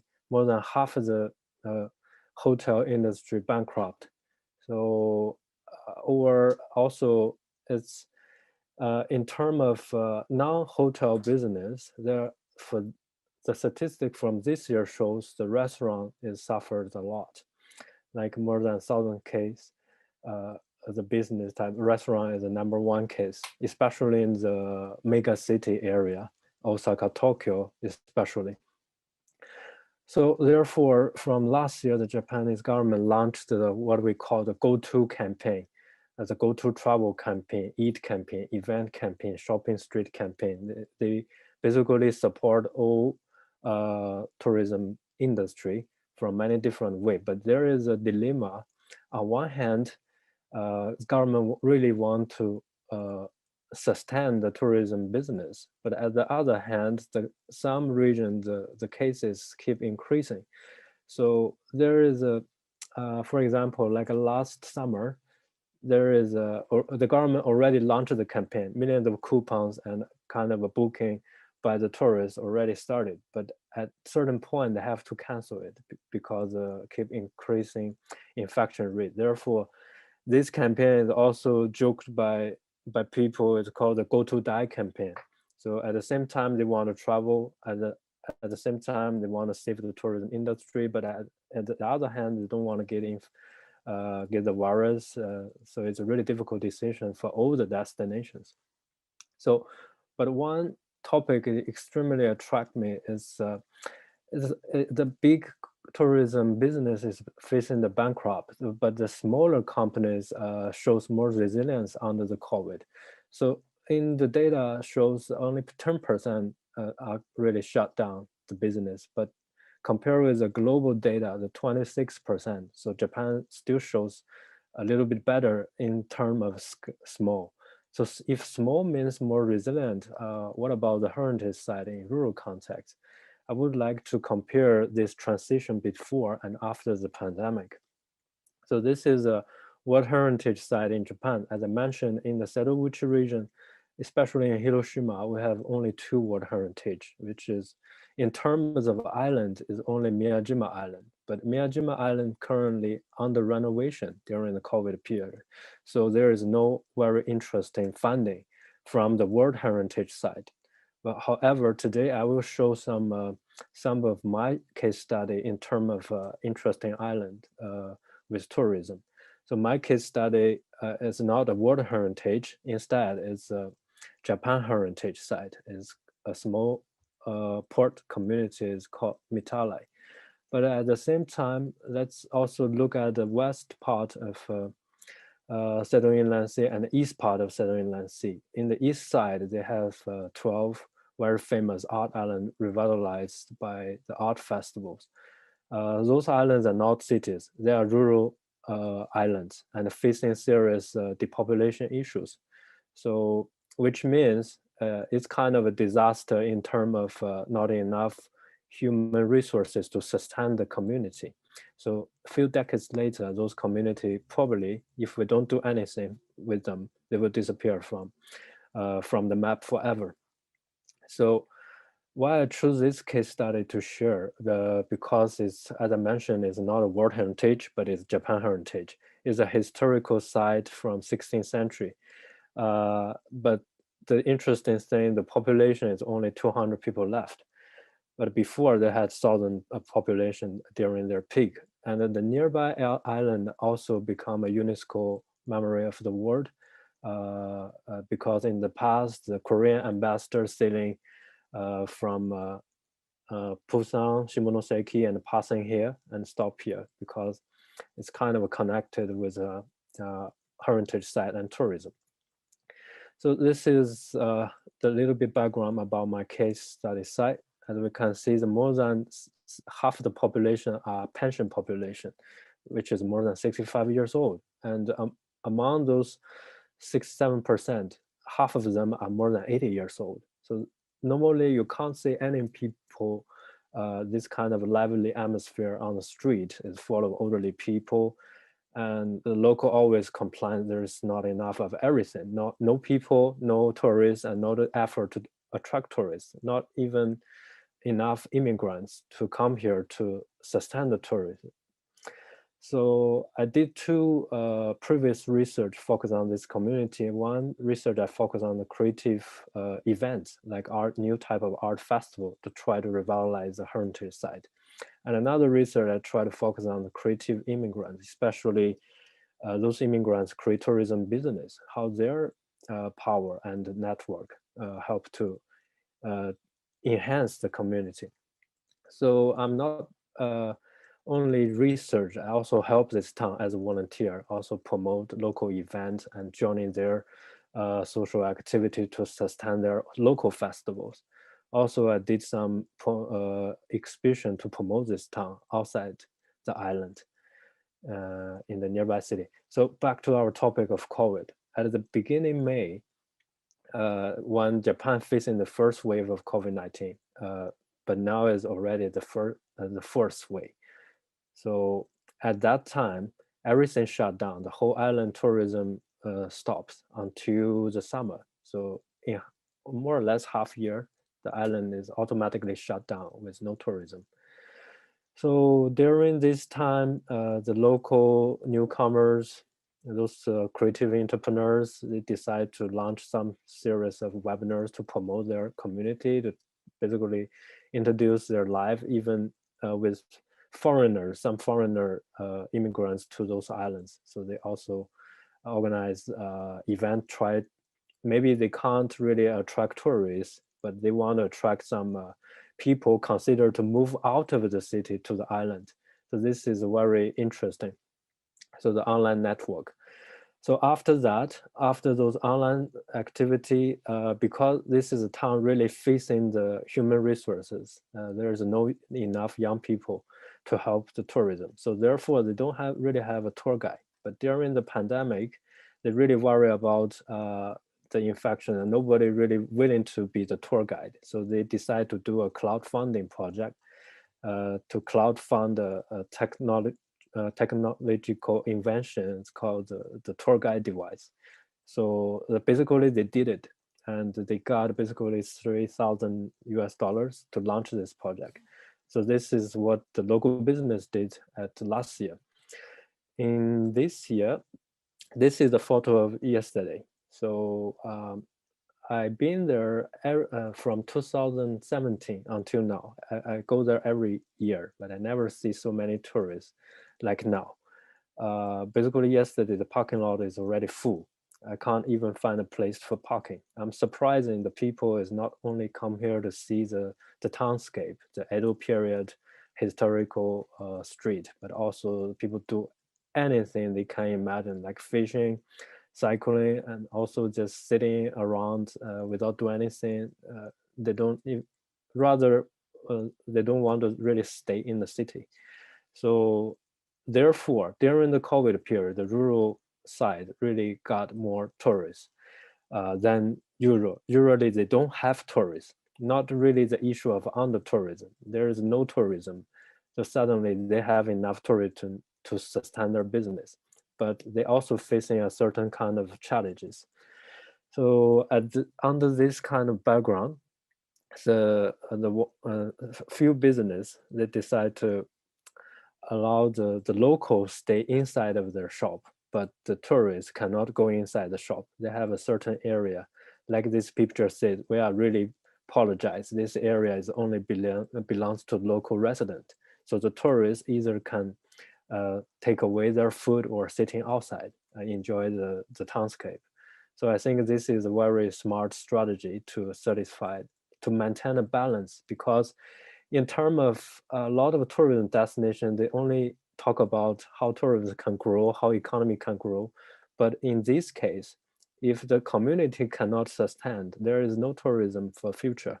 So this is a smart strategy to co-create a destination that everybody can enjoy still under the COVID impact. So that's what I just mentioned, small business. Now I mentioned about the small events. So events extremely challenged after the COVID. So before the COVID, I also helped to organize our local art festival called the Tide Art Festival. In Japanese, it's called Shosai. So from my previous research, I discussed this is type of a sustainable revitalization and sustainable festival development at the same time. So it's a co-create and co-development. It's also a category of small-scale creative tourism, community engaged and multiple faced through their creative network. Not all the organizers are stay on the community, but they keep connect with the community, which in Japan's context is they call it relational population for rural revitalization. So as we can see, this type of a festival really respect local culture. The artist requested to create artwork based on local tradition, culture, history, art, whatever. And the artist also request to stay in front of their artwork, interact with the tourists as a very interesting characteristic. So it's a kind of volunteer-based art festival. And we can see after several years of develop from 2017, the art really remapping the historical heritage into another new type of attraction through their artwork. And so as I mentioned, the artwork as 2020, because the COVID impact, first wave impact, they shut down and also decided to cancel the art festival because they worry about the local elderly resident. Most of the elderly people really worry about the COVID infection. So therefore they decide to cancel the art festival. But this is not really stop any kind of a creative strategy. So at November, they launched a small-scale event, still similar like art festival, but they don't call that art festival, they call that open gallery event. So basically, also participate this event to selling some artwork. The picture on the right side is my own pottery. So it's not just the art or the creative entrepreneur want to create some event. The community also answers the call. So therefore, they use the non-private area, such as a local theater and a local tea house, to launch a series of performance and also the tea experience by limited the visitor number. So these two events combined together. One belongs to community, one belongs to the entrepreneurs. And this shows really a good outcome during the COVID. The tourism can still continue and the community small business can still survive. So yesterday I visited Mitala again. So this year they decide to reopen the art festival. And we can see this year the scale is really small, but the artists is still they still quite nicely stay in front of their artwork and talking about how their artwork was created, what kind of local element influenced their creation. So this is a comparison before the pandemic, the art festival scale, and after the during the pandemic. So we can see the scale, even it's small, but it's still kind of a decent art festival. Reuse the empty, abandoned old house, renovated house. So I'm quite happy. Like also this year, during the good weather day, the tourists still more than the previous years, even more than before the pandemic. That's really surprising. So this is a model I discussed about the type of a community engaged art festival even before the COVID.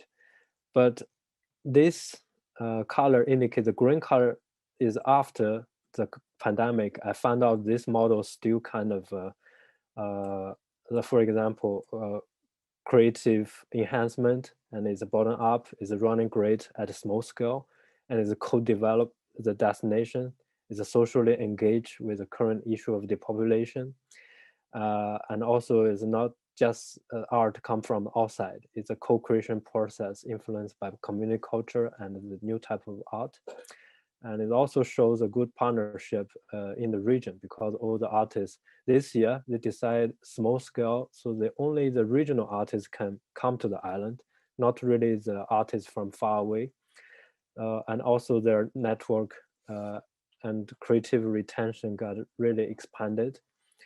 And I think the tourists and the local residents still can enjoy the tourism business, not really stay at home all the time. So, but the yellow part, I realize is still kind of challenging. Like it's still kind of challenging, especially in terms of the local interaction between tourists, artists, and the local. This is quite difficult because the COVID doesn't really allow people to do deep interaction.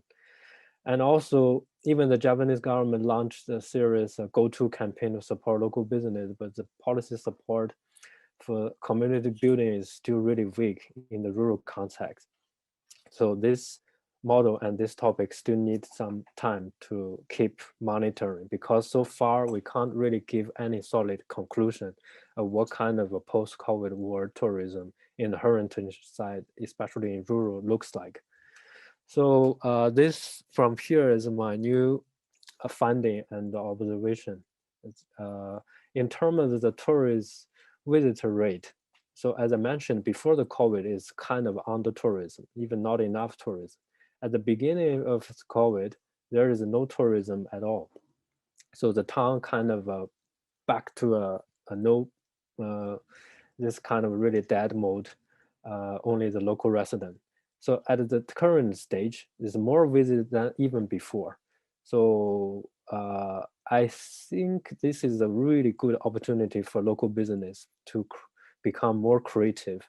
And second, so the small business still facing the difficulty. As I mentioned, limited official support from top-down level, from government side.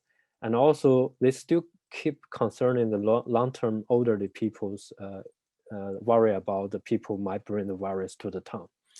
And that's the external difficulty. But what about the internal difficulty? Because they have only 10 tourism business in the town. So lack of manpower is very, this cannot really change from some other way in short time. So therefore the technological innovation kind of can help them for the solving the tour guide problem. So also from their own point of view, becoming more resilient is what the current stage where they are. Even the respondents themselves believe the small is more resilient. So it's a kind of the same like what a news article says in the rural context. So small, I think the power of a small scale is not a big scale in the rural place. It also shows a creative enhancement in the rural context. What is a creative enhancement? This is comparatively speaking with another series of creative destruction. If a rural place, or like urban creative place, we develop a lot of high-end chain hotel, or in terms of Barcelona, like gentrification issue, this kind of thing happening in rural, we will call it creative destruction. It's not a bad thing. It's maybe another solution for the future of community. But in this kind of community, the tourism business cannot even running normally even in the non-pandemic period. But the pandemic kind of really triggered them to have a more creative strategy, no matter from their own business, from their local network, or from their event organization. It just shows small scale is really multi-faced, low cost networks and more flexible. And also, before the tourists all want to live in like a local, but so far, I think all the regional tourists, because Japan doesn't allow the international tourists to come back until now.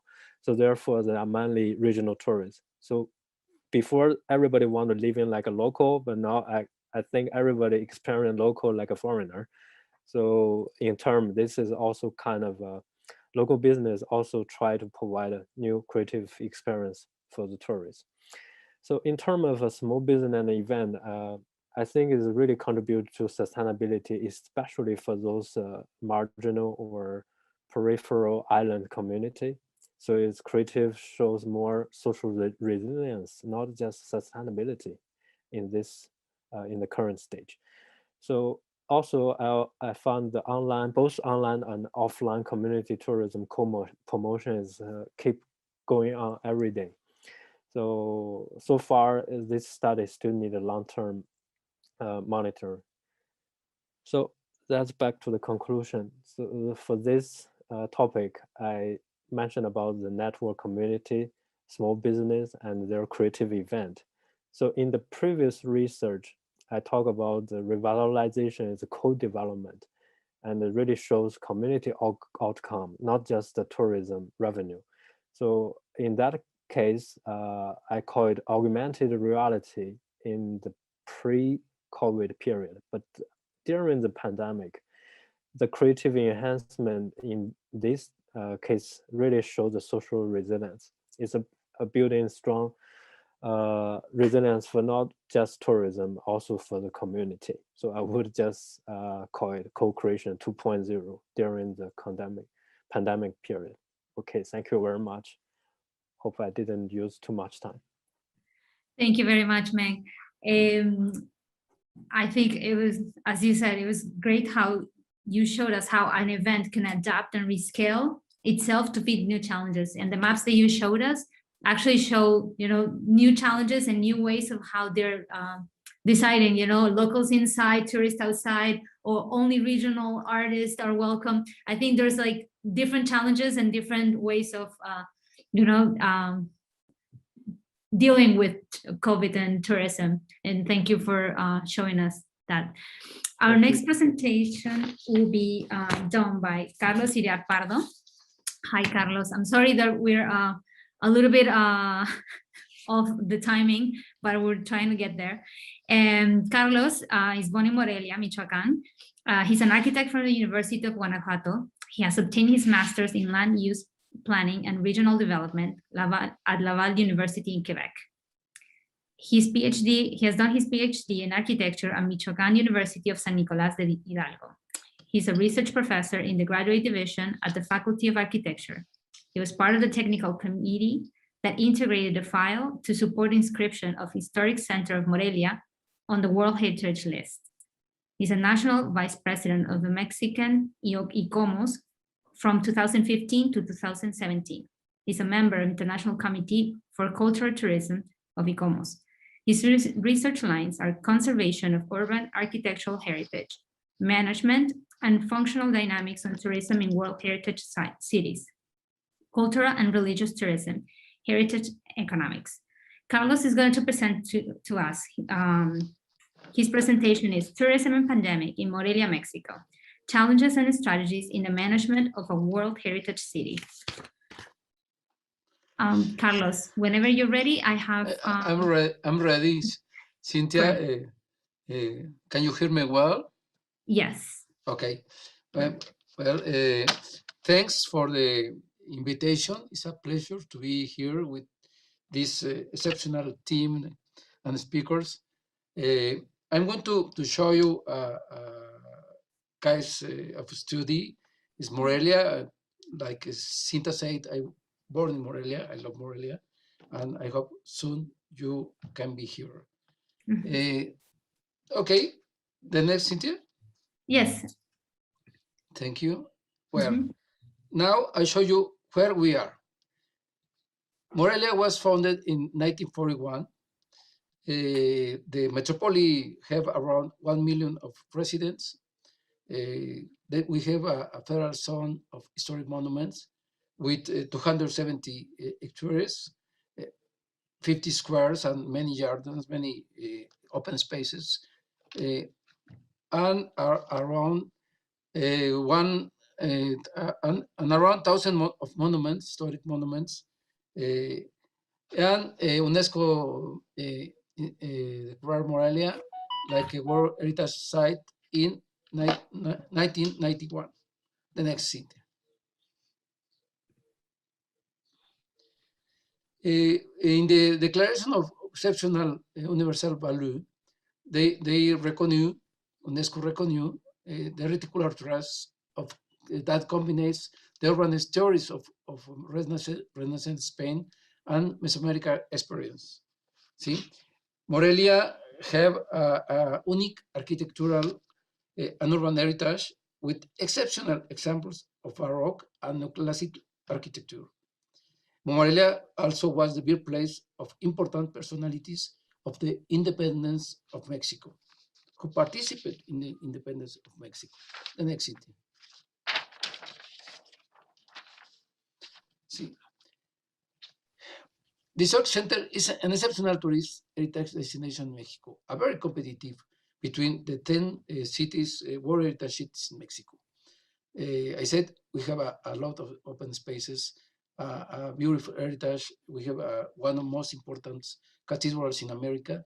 I think the most important and beautiful cathedral in Mexico, and a lot of tourism.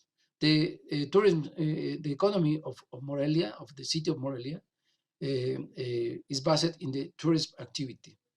This is some data from 2019, and we have a lot of tourists, around 3 million of tourists, more than the 3 million was in Morelia in 2019. The next, Cynthia. What's happening in Morelia and problems and challenges in the current sanitary threat? Many historic buildings have collapsed due to the deterioration and abandonment in the city. We have, without sanitary control, many commercial and social activities and health risks for the informal commerce in the streets, and the high crime rate is in the downtown, and due to COVID rebound in the historic center public spaces, the historic center was closed. See, the Cathedral of Morelia was closed and sanitized due to the COVID cases, and appears homeless people in public spaces. There's many manifestations too, many protests, social protests in the downtown, and are the problems we have now. The next, Cynthia. The local impacts of the COVID in the quality of life. A loss of employment, the informal economy, commerce in the streets and public spaces increased by 150 in 2020. See, informal economy increased to the sanitary risk, and in 2020, Paris, vandalism and deterioration of the heritage increased the homeless people in public and religious spaces. The homeless people use the religious spaces to be and rest inside in the day. The degradation of the patrimonial image and perception of insecurity of the place.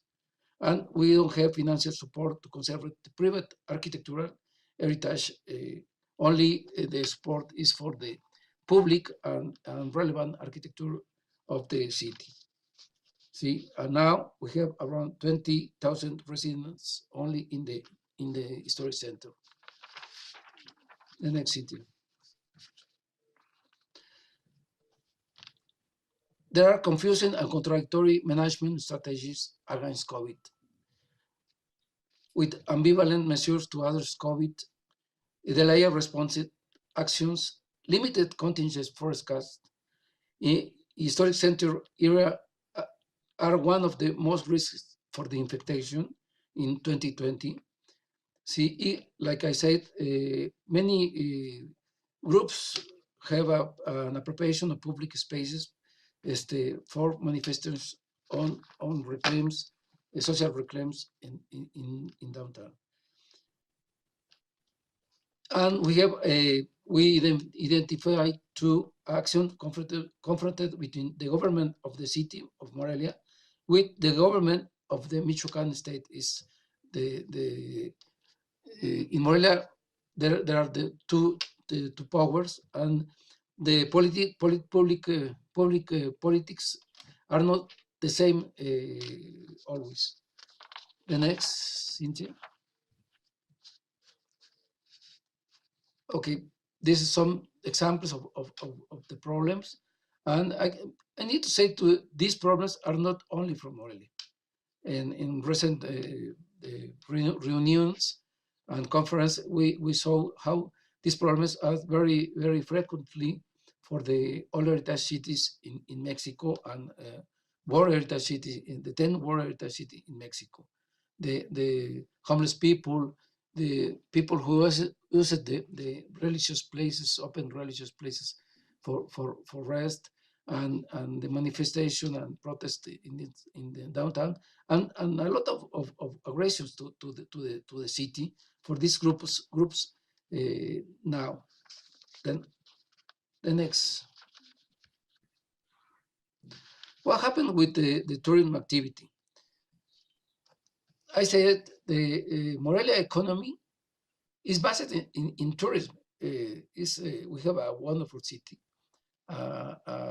very nice temperature all the year, and we don't have problems with over tourism or touristification. Maybe a little problem for gentrification, but it's not clear now. But this is the graph behavior of tourist activity in Morelia. In 2020, and we can show how we decrease around 70% due to the global pandemic of COVID.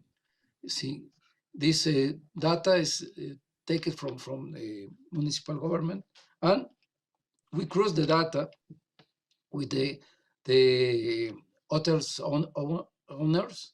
See, because there was very clear the information. And we have two problems now. The Historic Center of Morelia is declared of the zone of more COVID risk in the last month. And recently, 2 weeks ago, the state government, the State Department, sent an alert to don't travel to Mexico and put Michoacán and Morelia, like the tourist destination, the best tourist destination in Michoacán, in this case. This is for some politics of the United States, but it's going to affect to tourists in Morelia. The next. What attention we have to recovery and transformation of the heritage space during and after COVID? 4 pillars. I think I propose 4 pillars, and I'm going to say some of the themes only. We need to support and encourage the permanence of local residents in the historic center, and we have to improve the regulation and the strategic planning in the use of public space. In tourist offer, we need to promote an authentic and memorable tourist experience in the new post-COVID normality to contribute to the protection of the heritage and the development of a local society. In the pillar of tourism management plan, we don't have this plan. This is a problem. The planification is not integral, and we need a strategy, safety standards and project in public spaces, in for access, quality of life and habitability, conservation of the heritage, and territorial and urban planning, and management of tourism. And marketing and image person, the last pillar. And we think we need promotion and marketing plan of the destination for the new post-COVID reality. We are not prepared to the new reality in Morelia and in Mexico. We need security strategies for tourists and the local host community. The next city. We have a good examples too. Morelia is a beautiful place. See, and this is a good example. The cultural Clavijero Cultural Center. See, it's a good example. We can show you. See? This place was our all college of Jesuit company, and they have many controls, sanitary controls, and thing, and is a social public and private alliance with the government of Michoacán and the Amigos de Clavijero Foundation. Next, Cynthia. Okay, the final reflections. See, we need improve a new tourism, new in local and regional tourism in Mexico. See, after that, improve the safety and quality of life of the residents population of the historic center, because they will be the detonator of the tourism post-COVID. Like the other speakers, I'm sure the resilient tourism is going to be the future for Morelia. And Morelia must sell an image of trust linked to safety and healthy to recover international tourism. The post-COVID cultural tourism will be more demanding travel. Morelia will have to be promoted as authentic and different cultural destination, like a marriage destination or the other kind of tourist products. The fear of closed spaces will motivate eating outdoors on the terraces and enjoy the open spaces that Morelia has. This is a great opportunity. See, promote and clearly regulate the correct use of terraces, squares, gardens, and pedestrian streets. And the desire of outdoors are an opportunity for the Morelia, historic center of Morelia, due to its urban characteristics. We need a strong public-private alliance, have to promote for a better management of religious tourism, festivals, and traditional celebration. And beyond the sample tourist image, see, encourage the distinction of UNESCO World Heritage Sites, though strength to sense of belonging of the residents and recover the tourist activity. See, thanks very much. See, and Cynthia, thanks for the presentation, and welcome to Morelia soon. Morelia is a safe city. Now is recovering. It's a safe city. And I'm sure you are enjoyed the city when you came with us. Thanks. Thank you, Carlos. I think you said two things that are really essential. They're really important. The pillars are essential to have a roadmap. I think with something that we've seen with María Augusta is also the necessity of having pillars to actually know how to cover the multicultural, and the diversity of fronts that actually have to be faced in times with COVID. And also that the resilient tourism is the future. I think, Carlos, that's also very, very important. I think that's actually what we all have to learn. I think all the cases have taught us that the resilient tourism is the future. We have to see a different way to kind of bounce back and to see how we can face the problematics that we have nowadays. I know we are a little bit over the time, but I wanted to take a few minutes to just thank everyone. and to know if, well, thank the organization, thank Humberto, and thank everyone that has presented today. And also to see if you have any questions. I wanted to, let me see, I'm gonna close this. I don't know if anyone, Joaquín, thank you. Ahí está para, Joaquín le ha escrito a Carlos. I don't know if anyone in the public has any questions. If not, I will jump and have one question to every one of you. If you could summarize the strategies implemented with 3 words, what would you say? Obviously for your case studies. You can start in the order you may like.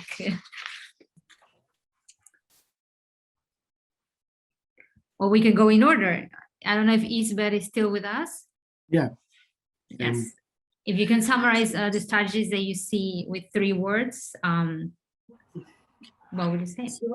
So yeah, civil society involvement, sustainability, and production.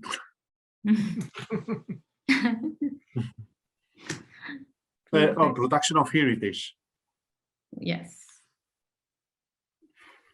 That's definitely accurate. Alessia? Well, the 3 words, the results of the research is in the 3 words that I just wrote at the end of the presentation, but yes. About the whole speech, I would say that is over tourism, pandemic, and new tourism opportunities. In order. Totally agree. Yeah, you already had 3 words, but but since we can have more, why not? Pandemics. Perfect. María Augusta, how would you resume with 3 words all the strategies implemented in Cuenca? Research, social media marketing, and management, planning management. Excellent. Meng? Yes, my 3 keywords. The first one, the small is new big. The second one is the co-create. The third one, the social resilience. Thank you. Perfect. And Carlos, last but not least.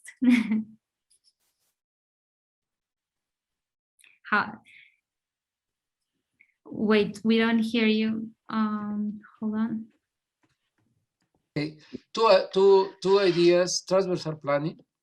See, in the same level, social management, heritage, and tourism for the best results. See, and the other is understand the resilience. I think many governments, municipal governments, don't understand the topic, the concept, the resilience, and don't use it in the planning of the city. Yes.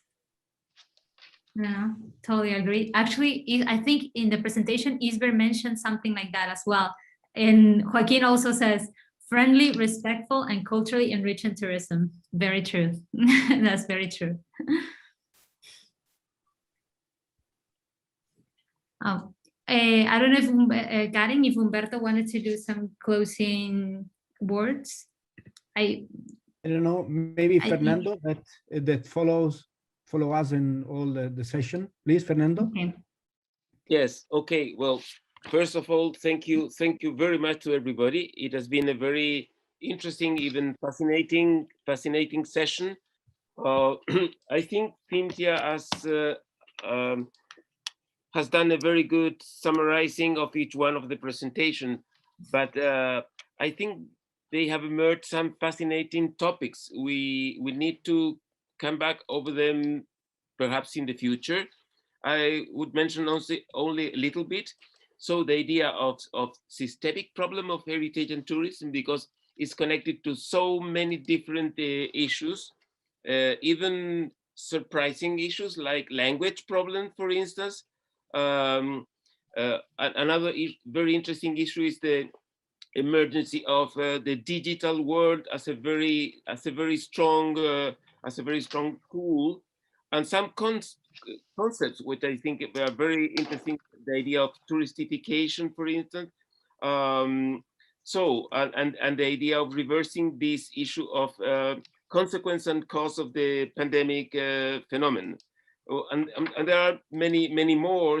The relation of citizens and tours, and also I would remark the idea of opportunity of the pandemics, and even the issue of an opportunity of planning, of having projects, plans, so producing the future and not only accepting or reversing the consequences.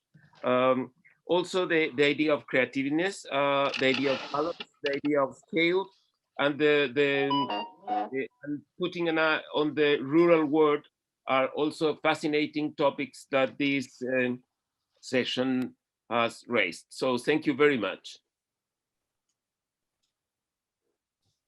Thank you, Fernando, for such a good closing. And really I want to thank all the participants, everybody that has actually joined, that had taken the time. I know we're taking more than the time that we expected, but really thank you for joining us, and to actually listen to all the different opinions from different parts of the world, and to see all the different solutions and the diverse solutions that they are. And I wanted to invite everyone to, keep on sharing the knowledge, taking advantage of this new connectivity that we have nowadays, and just thank you everyone. Thank you, Cynthia. And thank you to everybody to follow us today. Tomorrow we will have another session related with the historic centers and the tourism and pandemics, also related with the topics of this month, disaster and pandemics. And thank you again very much. It was really a pleasure to have you here today, and to be part of our World Heritage Foundation. Thank you very much. See you tomorrow, maybe. Bye-bye. Bye. Thank you. Bye. Thank you. Bye. Thank you very much.